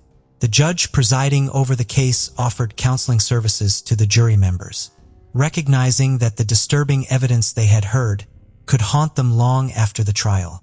The judge also admitted that selecting a jury for Jessica's trial was difficult, as many people were reluctant to participate in a trial involving such a disturbing crime. The judge described Rita's murder as one of the most brutal and cruel cases of homicide a court could encounter, emphasizing that the crime's severity was exacerbated by its occurrence in the victim's own home. Jessica's lawyer revealed that his client had expressed regret in a letter to her family after the crime. In the letter, Jessica accepted responsibility for her mother's death, acknowledging that Rita had not provoked her and taking blame for her actions. However, one of the psychiatrists who evaluated Jessica noted that she struggled to communicate through social gestures and displayed a relatively flat affect. The psychiatrist found no evidence of schizophrenia or hallucinations in Jessica. The conclusion was that Jessica's risk factors could only be managed in the long term with a comprehensive mental health support plan. Since entering prison, Jessica has persistently caused trouble. Only 2 months after her arrival on September 9, 2019, she got into a fight with another inmate over food trading and threw a teacup at them. Although she was charged with assault in local court the next day, she did not receive any additional punishment. On October 14, 2019, Jessica attacked another inmate, which resulted in her being placed in solitary confinement in her cell for 5 days. On November 3, 2019, she disobeyed an order, and on July 31, 2020, she damaged property, incurring a fine of $200 Australian dollars. Jessica was involved in another assault on November 21, 2020, which led to her being placed in solitary confinement for 7 days. In January 2021, she was convicted of common assault again, but did not receive any further punishment. Jessica has explained her behavior, saying that other prisoners make her life difficult, regardless of what she does or where she goes. She has also stated that prison life is tough and very different from the outside world. On May 15, 2023, Justice Peter Hamill of the Sydney Supreme Court rejected claims that Caleri's original sentence was too harsh and that the judge who sentenced her had misjudged the severity of her crime. However, Justice Hamill did rule that Caleri should be resentenced, a decision supported by Justices Christine Adamson and Richard Kavanaugh. The basis for this decision was Caleri's bizarre behavior, including walking into the street with her mother's head and asking emergency responders if they could reattach it, which demonstrated how out of touch with reality her actions were. After considering the opinions of multiple psychiatrists and a psychologist, Justice Hamill found that Caleri's intellectual disability and autism spectrum disorder meant she only had a basic understanding of what was morally wrong. As a result, he ordered that she be resentenced to 16 years in prison, with a minimum of 12 years before being eligible for parole. The case of Banaz Mahmod. Banaz Mahmod was born in Iraq in 1985. She grew up in a traditional family with strong religious beliefs. When she was 10, her family moved to the UK, but their cultural values remained unchanged. At 17, Banaz was forced into a marriage with a man 10 years her senior who spoke no English and was illiterate. The marriage was marked by physical and emotional abuse, which Banaz endured for 2 years before finally finding the courage to leave. Despite her family's disapproval, Banaz started a new life and met a man named Rahmat Suleimani, with whom she fell deeply in love. However, their relationship was kept secret due to the cultural taboos surrounding romance outside of marriage. Tragically, Banaz's family was not willing to let her move on from her past. On January 26, 2006, Rahmat reported Banaz missing to the police, but they didn't take the report seriously, convinced that she was just staying with friends. However, Rahmat persisted, and eventually the police were forced to investigate. Banaz's family had a sinister motive for their behavior, which would ultimately lead to devastating consequences. However, Banaz had found love and happiness with her boyfriend, Rahmat. They had dreams of getting married, having children, and building a happy family life. These fantasies what Banaz's joy and kept her going despite her family's hatred and aggression towards her. Her family had never accepted her husband, and in early October 2005, Banaz noticed that she was being followed by people sent by her father. On October 10, 2005, Banaz went to the police and told them about her life with her husband, the injuries she had suffered, and the surveillance she was under. She shared her fears for her safety and even her life, but the police did not take her statements seriously. For about 2 months, Banaz and Rama met secretly, but in early December 2005, they were spotted by people from her clan. This led to a council of male relatives gathering at her family home, where it was decided that Banaz should be killed to restore the family's honor. Banaz overheard this conversation and reported it to the police, but they again did not take her words seriously. 2 weeks later, Banaz's father tricked her into going to a relative's house, where she was attacked. She managed to escape and went to the police, who took her to the hospital. After being discharged, Banaz went to live with Rahmat. However, by mid-January 2006, Banaz's family began urging her to return home to mend their relationship and discuss her marriage to Rahmat. Despite her fears, Banaz agreed to go back to her father's house, believing that her mother would protect her. Before Banaz Mahmod returned to her family's home, she visited the police station to report her concerns and name individuals who might harm her. However, she disappeared on January 22, 2006, and her friend Rahmat was unable to contact her. Rahmat then filed a missing persons report with the police. The police eventually became involved in the case, and Chief Inspector Caroline Good was appointed to lead the investigation. She organized a large-scale search of properties associated with the Mahmod family, suspecting that Banaz might be being held captive. The police questioned Banaz's father, uncle, and ex-husband, as well as 3 of her cousins, Omar Hussein, Muhammad Ali, and Muhammad Hamid, who were also suspects. Despite the efforts of the police, Banaz's family was uncooperative and refused to help with the investigation. The police found no pictures of Banaz at her family's home, and her family members gave contradictory and false statements about her whereabouts. The police arrested 30 people, including Banaz's family members and cousins, but they all tried to slow down the investigation by giving false information. The police obtained permission to install listening devices in the cells of the arrested men, including Banaz's father, uncle, and Muhammad Hamid. The wiretap recordings revealed that the 3 men had no remorse for their actions and were actually proud of what they had done to Banaz. The recordings revealed that on the morning of January 23rd, the Mahmod family deliberately left their home, allowing Ali Hussein and Hamid to enter and attack Banaz. The attack lasted for 2 hours, during which Banaz was subjected to beatings and violence. Finally, Hamid strangled her to death with a cord. The wiretap recordings also revealed that Banaz's cousin, Muhammad Hamid, had been involved in the attack and had threatened Rahmat, which became a turning point in the investigation. The police were horrified as they listened to recordings that detailed the brutal murder of Banaz and the perpetrators' proud descriptions of their actions. The investigation revealed that Banaz's body had been stuffed into a suitcase and taken out of London to a derelict house with a garden in Birmingham. Caroline Good, a detective, matched the information she received with the movement data of the arrested phones and determined the search area. Despite the vastness of the area, the work could take a long time, but the criminals themselves helped the investigation by being talkative and reveling in their actions. During the conversation, one of them mentioned putting a freezer back in its place, which gave Caroline a key lead to follow. A police helicopter was dispatched to search the area, and while circling, it spotted a house with a pile of trash in the backyard, including a white oblong object that looked like a freezer. When the police inspected the area, they started digging in shifts. As they dug, they eventually reached a depth of about shoulder height. At this point, they were about to give up. But then Caroline Good recalled the words of Muhammad Hamama, who had bragged about burying Banaz so deeply that she would only be discovered if someone tipped them off.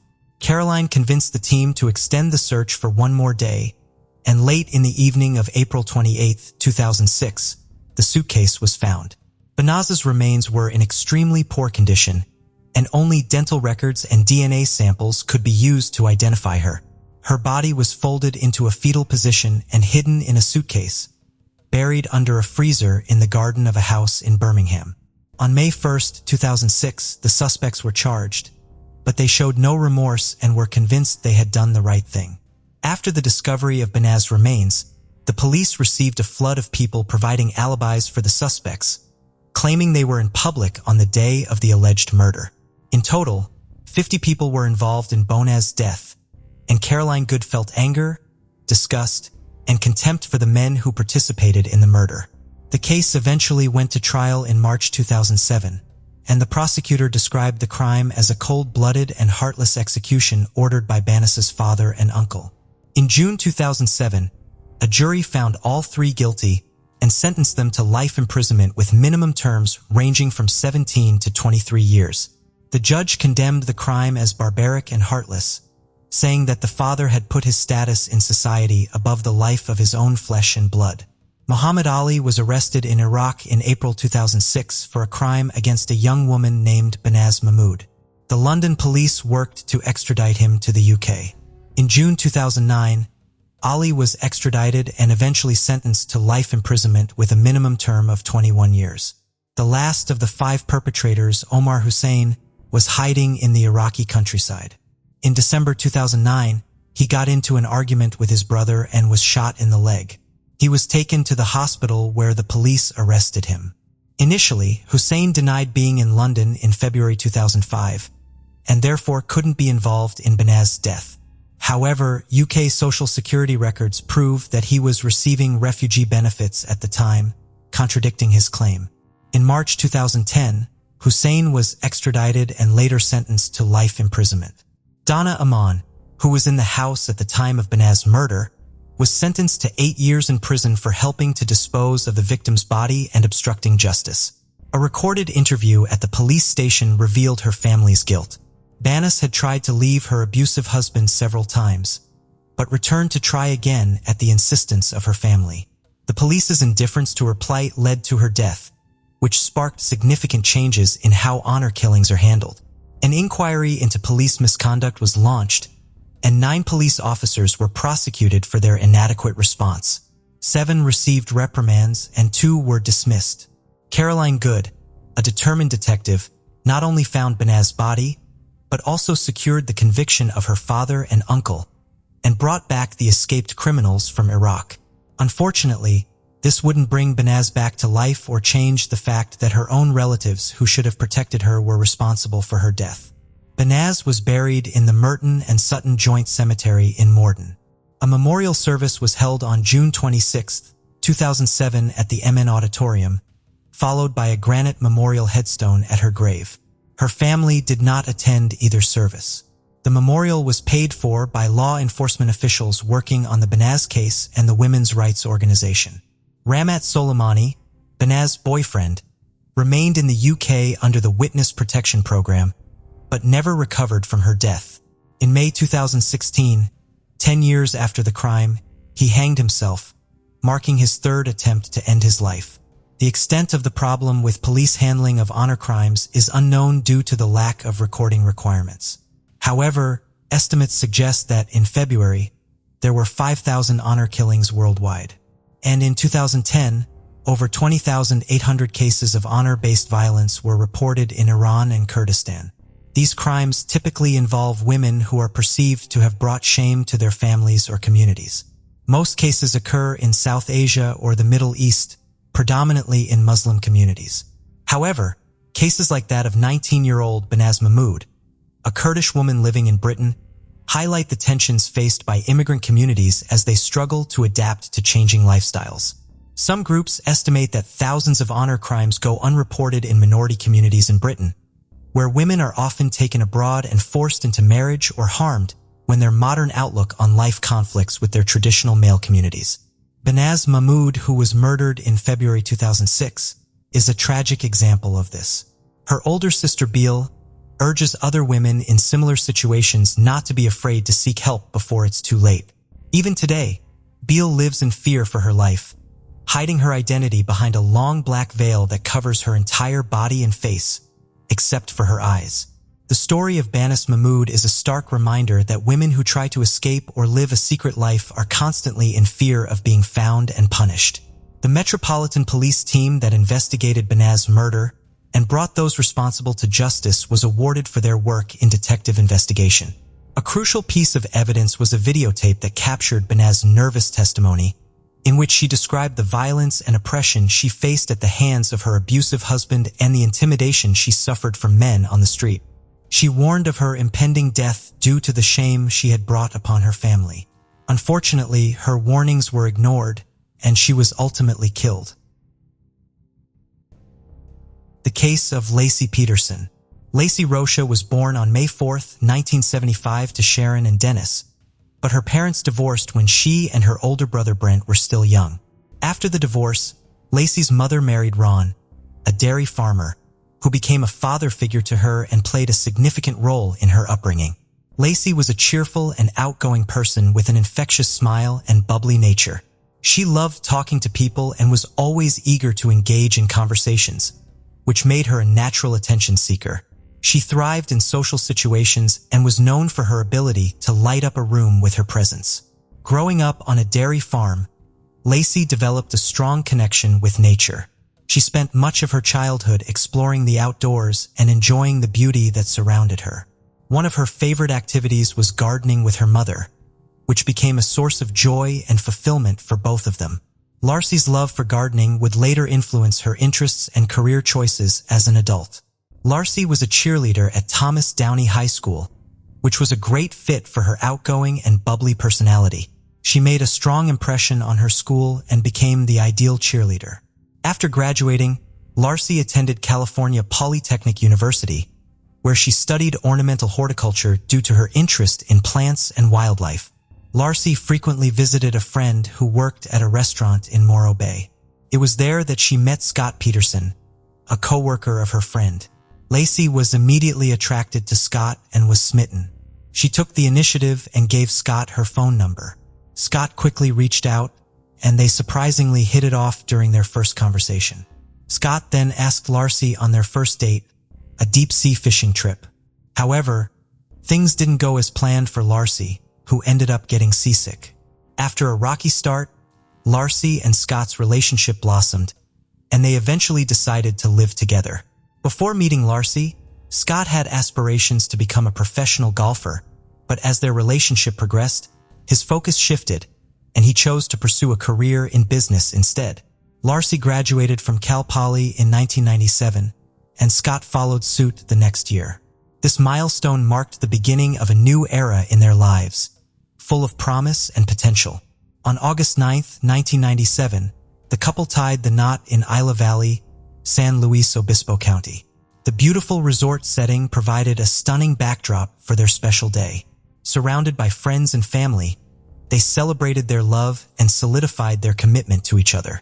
After getting married, Laci and Scott embarked on a new business venture, opening a sports bar called The Shack in San Luis Obispo, California.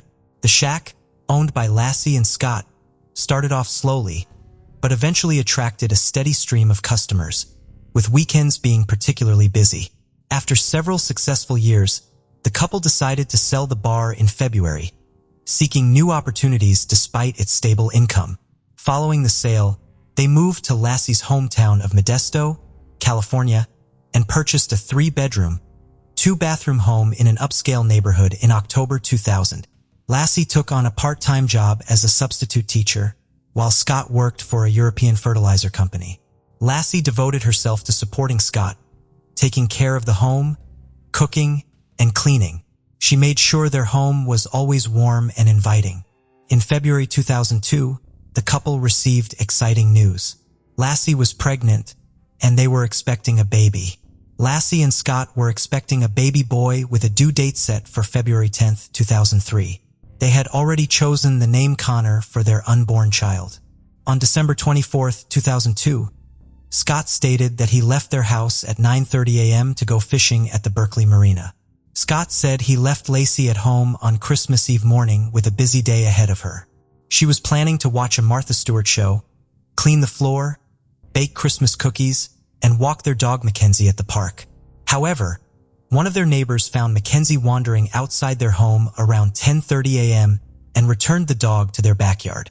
When Scott came home from fishing that afternoon, he said the house was empty, with Mackenzie in the yard, but no sign of Laci. Her car was still parked in the driveway. Scott claimed he showered and washed his dirty fishing clothes as soon as he got home. After his shower, Scott realized Laci was missing and became concerned. He called her mother and stepfather, Sharon and Ron, but they hadn't heard from her all day and were worried about her safety. As the day went on and Laci remained missing, Scott and Sharon decided to report her disappearance to the police around 6 p.m. They stressed to the police how urgent it was to find Laci, who was 7 months pregnant with their baby, Connor.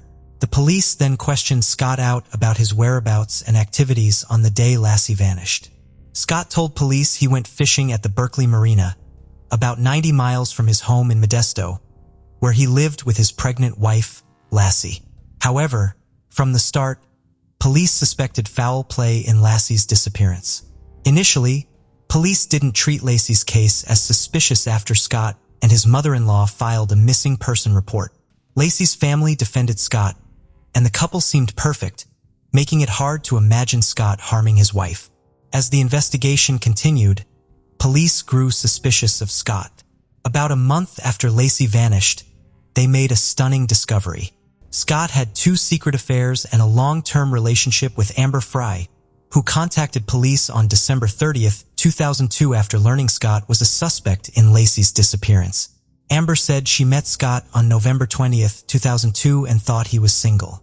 2 weeks before Laci's disappearance, Scott told Amber that he was a widower and that the upcoming Christmas would be his first without his wife.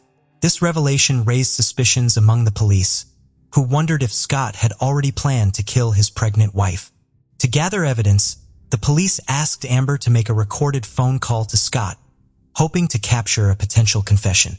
The police informed Laci's family about Scott's infidelities, and it was when they showed Laci's mother a photo of Scott and Amber together that she became convinced of his guilt. The search for Laci was highly comprehensive due to the involvement of the police, her loved ones, and numerous volunteers. In the first 2 days alone, more than 900 people participated in the search efforts. During a press conference, a police officer working on Laci's case raised concerns that she may not have left her house voluntarily on December 24, 2002. Laci's disappearance sparked widespread media attention, with the tragic and intriguing tale of a beautiful young woman vanishing from her home on Christmas Eve, captivating the public's imagination. As the public sought answers and speculated about her disappearance, the spotlight on Laci's case intensified. When Laci Peterson vanished on December 24, 2002, a $25,000 reward was initially offered for information leading to her safe return. As the investigation yielded no leads, the reward was increased to $500,000 to boost awareness and gather more information. To keep Laci's case in the public eye, posters were prominently displayed in Modesto, California, and a friend's husband created a website to spread the word. Months later, on April 13, 2003, a couple walking their dog in Richmond's Point Isabel Regional Shoreline Park stumbled upon a gruesome discovery in a marshy area. They found the decomposing body of a male infant. The next day, Another person discovered the body of a pregnant woman on the east side of the bay shore, about a mile away from where the baby was found. On April 18, 2003, DNA tests confirmed that the bodies were indeed those of Laci and her unborn son, Connor. Laci and Connor were laid to rest at Burwood Cemetery. The autopsy revealed disturbing evidence. The baby had 1.5 loops of nylon tape around his neck and a significant cut on his body. Laci's autopsy showed even more brutal injuries. 2 cracked ribs, her upper torso hollowed out with internal organs removed, and she was missing her head and limbs. The medical examiner concluded that the baby died in the womb and was expelled from Laci's body after her death. Investigators from the FBI and Modesto Police Department searched the home of Scott and Laci, looking for evidence of their involvement in her disappearance. The search turned up several crucial clues, including a hair found in Scott's pliers on his fishing boat. After analyzing the hair, the FBI matched it to Laci's DNA. In addition to the home search, the FBI also thoroughly examined Scott's truck and warehouse, seeking any evidence linking him to Laci's disappearance. The FBI searched Scott's boat and found a homemade anchor that he claimed was made from a 90-pound bag of concrete, which he had used to repair his driveway. However, the prosecution believed that Scott had created multiple anchors and used 4 of them to weigh down Laci's body in San Francisco Bay. The bodies found in the bay were later identified as Laci and Connor, leading to Scott's arrest near a golf course. Notably, Scott's appearance had changed significantly. His dark brown hair was now blonde. When arrested, Scott's vehicle was found to be packed with various items, including a large sum of cash, survival gear, and camping equipment. The police also discovered 4 cell phones and 2 driver's licenses, one belonging to Scott and the other linked to his brother. This evidence suggested to the police that Scott was attempting to flee the state. Scott's father offered an alternative explanation for the driver's license found in Scott's possession. According to his father, Scott had borrowed his brother's license to get a discount at a golf course. As for why Scott's car was packed, his father claimed it was because Scott was living out of his car to avoid the media, who were camping outside his house at the time. Scott's trial began in June 2004, a year after his arrest. During the opening arguments, the prosecution presented its case to the jury, arguing that Scott had killed Laci because of his affair with Amber Frey. The prosecution highlighted Scott's suspicious behavior in the days leading up to and following Laci's disappearance, pointing out inconsistencies in his statements to the police. Scott initially told the police he was fishing on the day Laci went missing, but later told others he was golfing. The prosecution also noted that Scott asked the police if they had used cadaver dogs to search a park where Laci was supposed to walk their dog, implying that Scott was aware of the potential crime scene and trying to cover his tracks. Scott's defense team presented a strong argument in court, highlighting that Scott's history of infidelity did not necessarily prove he was guilty of murdering his wife. They reasoned that Scott would not give up his life for someone he had only dated 4 times. The defense suggested that Laci's hair might have been found in Scott's boat because she had visited the marina with him before. During the trial, 2 of Laci's relatives testified that Scott showed no emotional response when his pregnant wife went missing. New evidence emerged when a realtor testified that Scott tried to sell their home in January, a month after Laci's disappearance. Additionally, a salesman revealed that Scott traded in Laci's car after she vanished. The prosecution viewed these events as incriminating evidence against Scott. Amber Frey, Scott's mistress, took the stand and shared details of their affair. The jury listened to secret recordings of Amber's phone calls with Scott, including one where he lied about being in Paris when he was attending a vigil for his missing wife. During the trial, a hydrologist and tide expert testified that it was possible for Laci's body to have been dumped in the area where Scott claimed to be fishing on the day Laci went missing.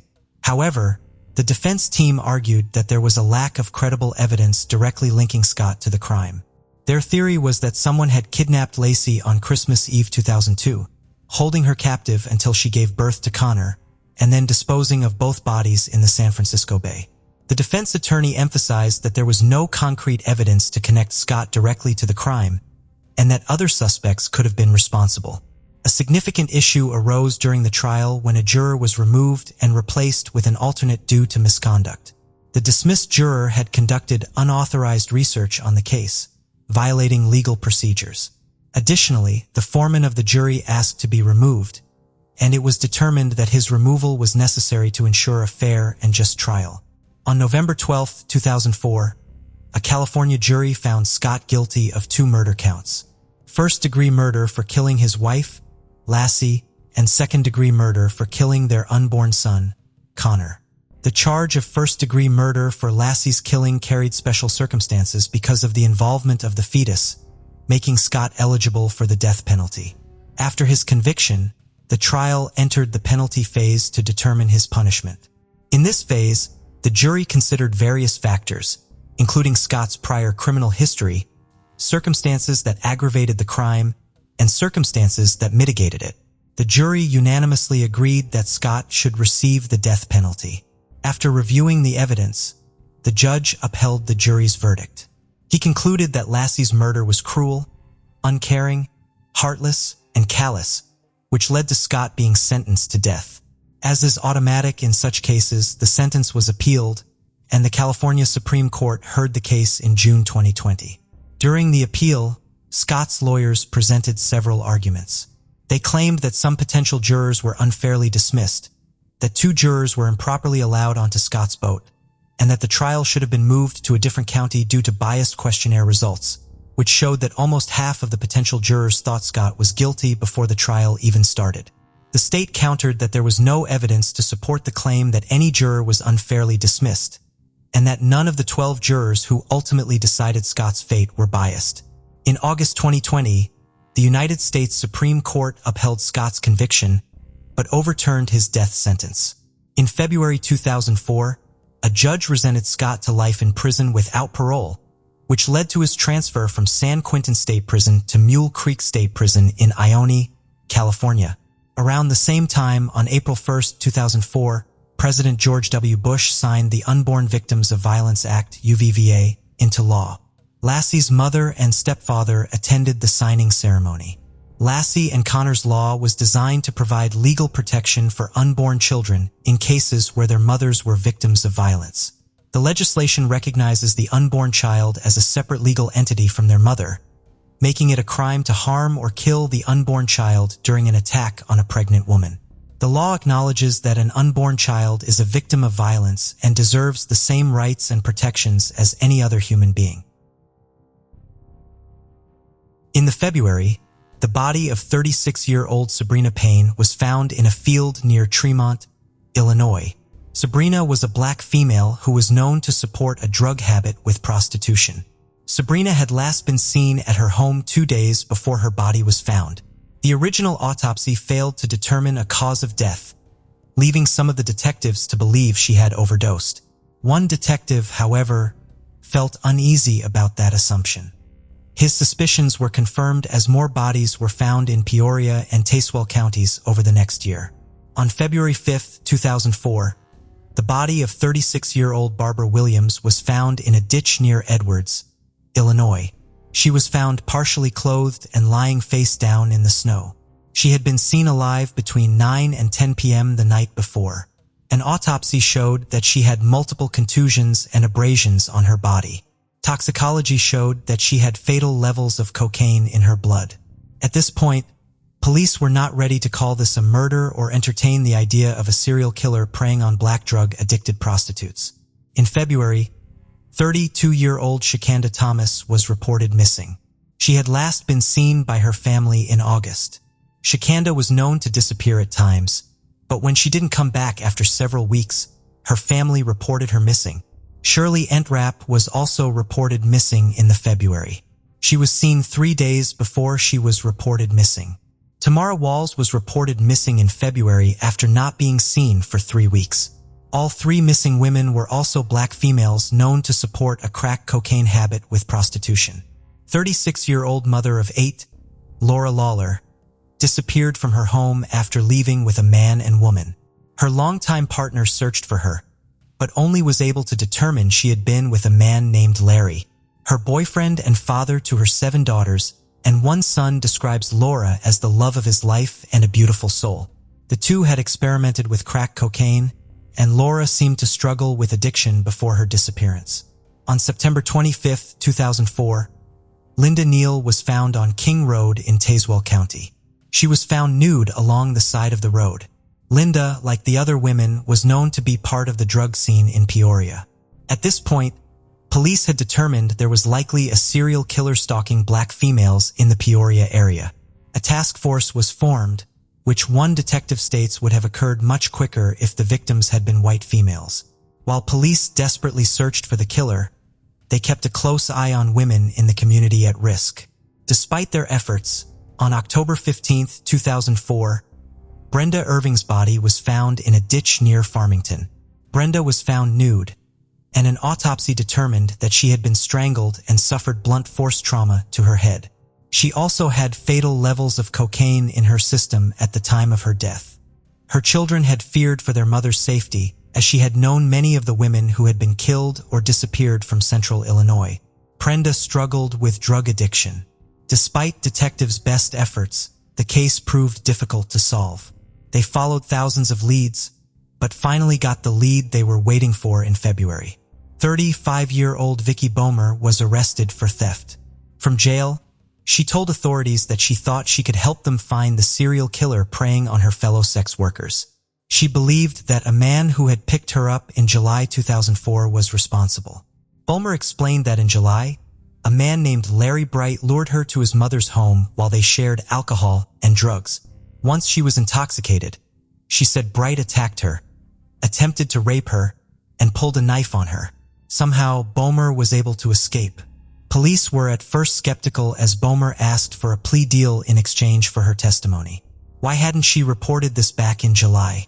Why wait until she was under arrest? Vicki Bomer claimed she was scared of being arrested for outstanding warrants, which is why she did not come forward in July 2004. A search of her criminal history confirmed the warrants, so detectives decided to take a look at the man named Larry Bright.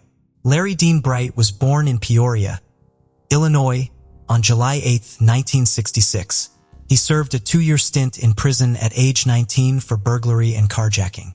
According to Larry's family, the time Larry spent in prison changed him for the worse. Larry became more angry and violent and began using drugs.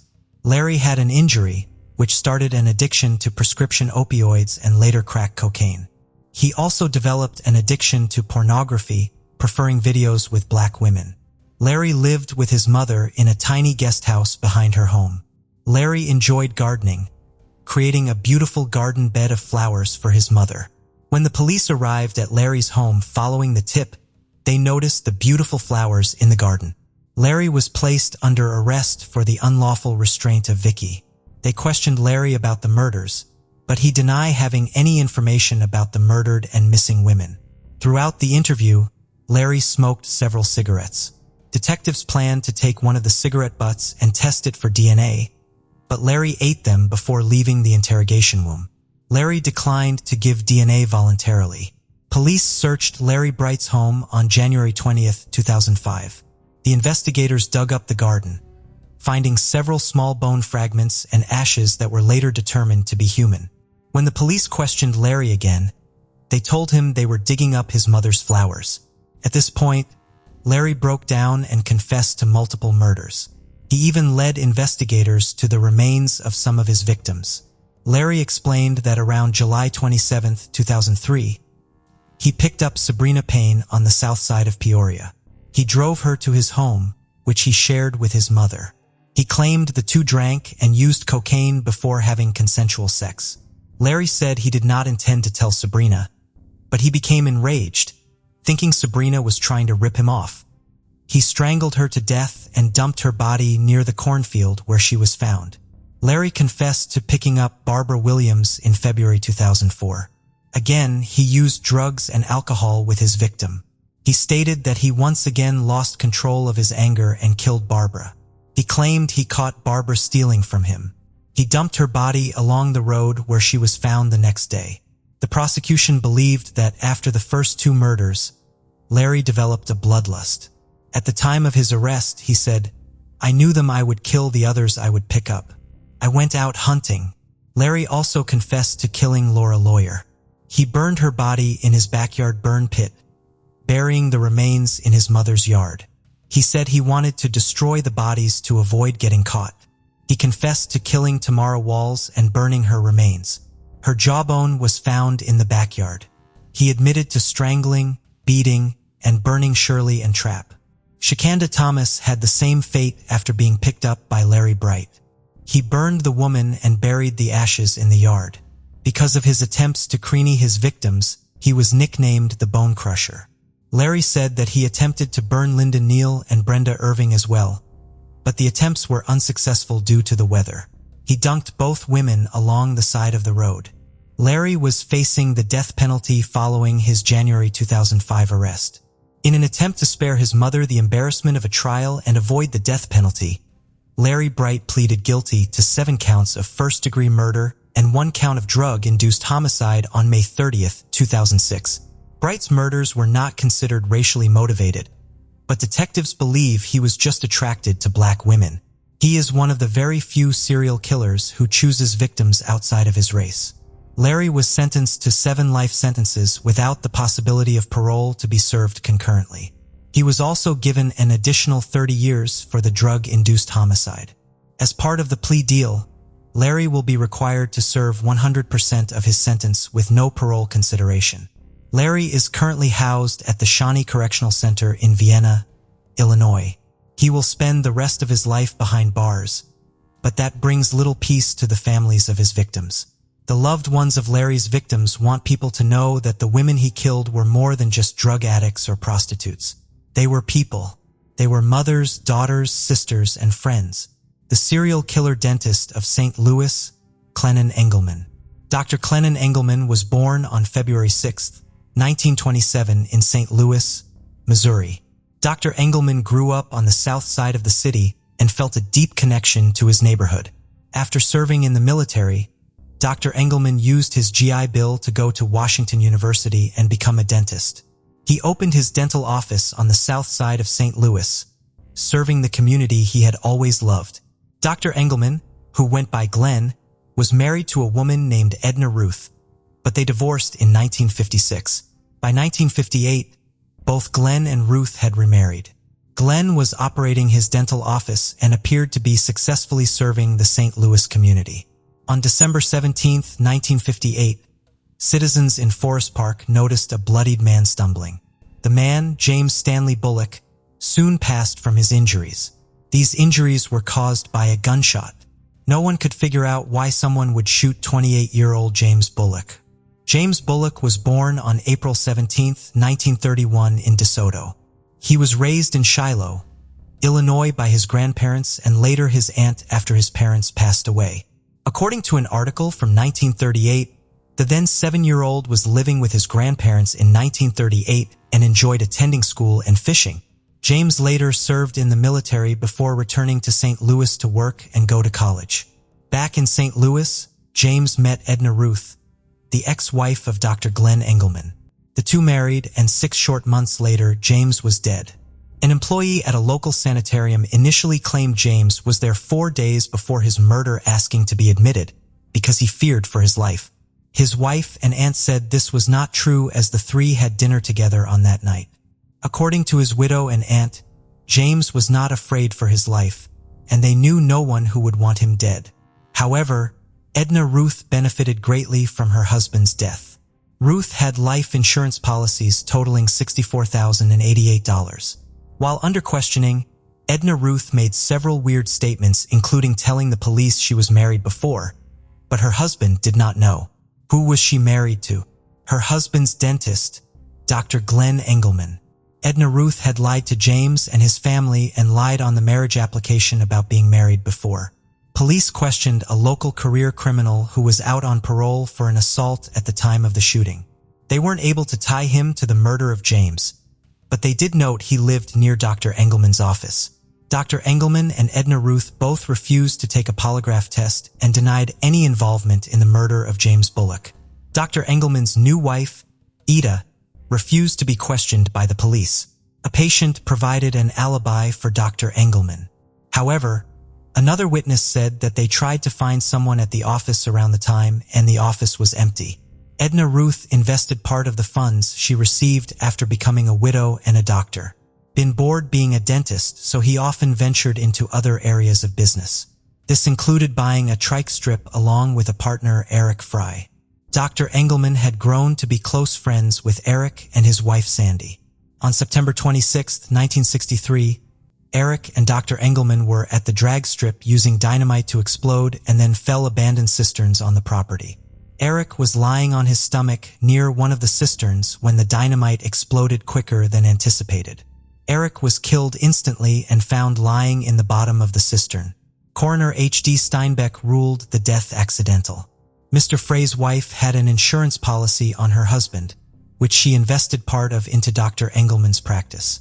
Dr. Engelman divorced Ida and married his third wife, Ruth, in 1967. The couple shared a son, but Ruth heeded the close relationship her husband had with a young woman who worked in his office named Carmen Miranda. Dr. Engelman offered to train Carmen to be a dental assistant in his office. Edna felt uncomfortable with the flirting between the doctor and his young assistant. Dr. Engelman, however, claimed he was trying to help people in his community. He hired Carmen's brother, Nick, as well at one point. Ruth was relieved when Carmen met a married man named Peter Home. Just a few months later, however, Carmen and Eric were walking in a rural area in Pacific, Missouri. The couple were exploring an area known to have caves and scenic paths. A shot suddenly fired, hitting Peter in the head. Peter died instantly and a hysterically Carmen flagged down the help. Nearby, police found an X on a tree made with tape. The area was familiar to locals as a hunting area, and police believed that the shot was accidental. Police believed someone was target shooting at the axe and accidentally struck Mr. Home. Carmen had a significant amount of life insurance on her husband, totaling $60,000. This is equivalent to around $300,000 in 2024. Dr. Engelman and Ruth divorced soon after, at which time Dr. Engelman married young Carmen, whom he had known since she was a small child. His son lived with Edna, his ex-wife. Despite being married to Carmen, Dr. Engelman and Ruth still met regularly for sex. Dr. Engelman had extramarital affairs, which included previous affairs with Carmen, Ruth, and even Sandy Fry, the wife of his business associate Eric Fry, who was killed by dynamite. Another of Dr. Engelman's affairs was with a patient named Barbara Boyle. On November 3, 1977, someone pretending to be from the farm girl walked up to the farmhouse owned by Arthur and Vernita Gueswell in Edwardsville, Illinois.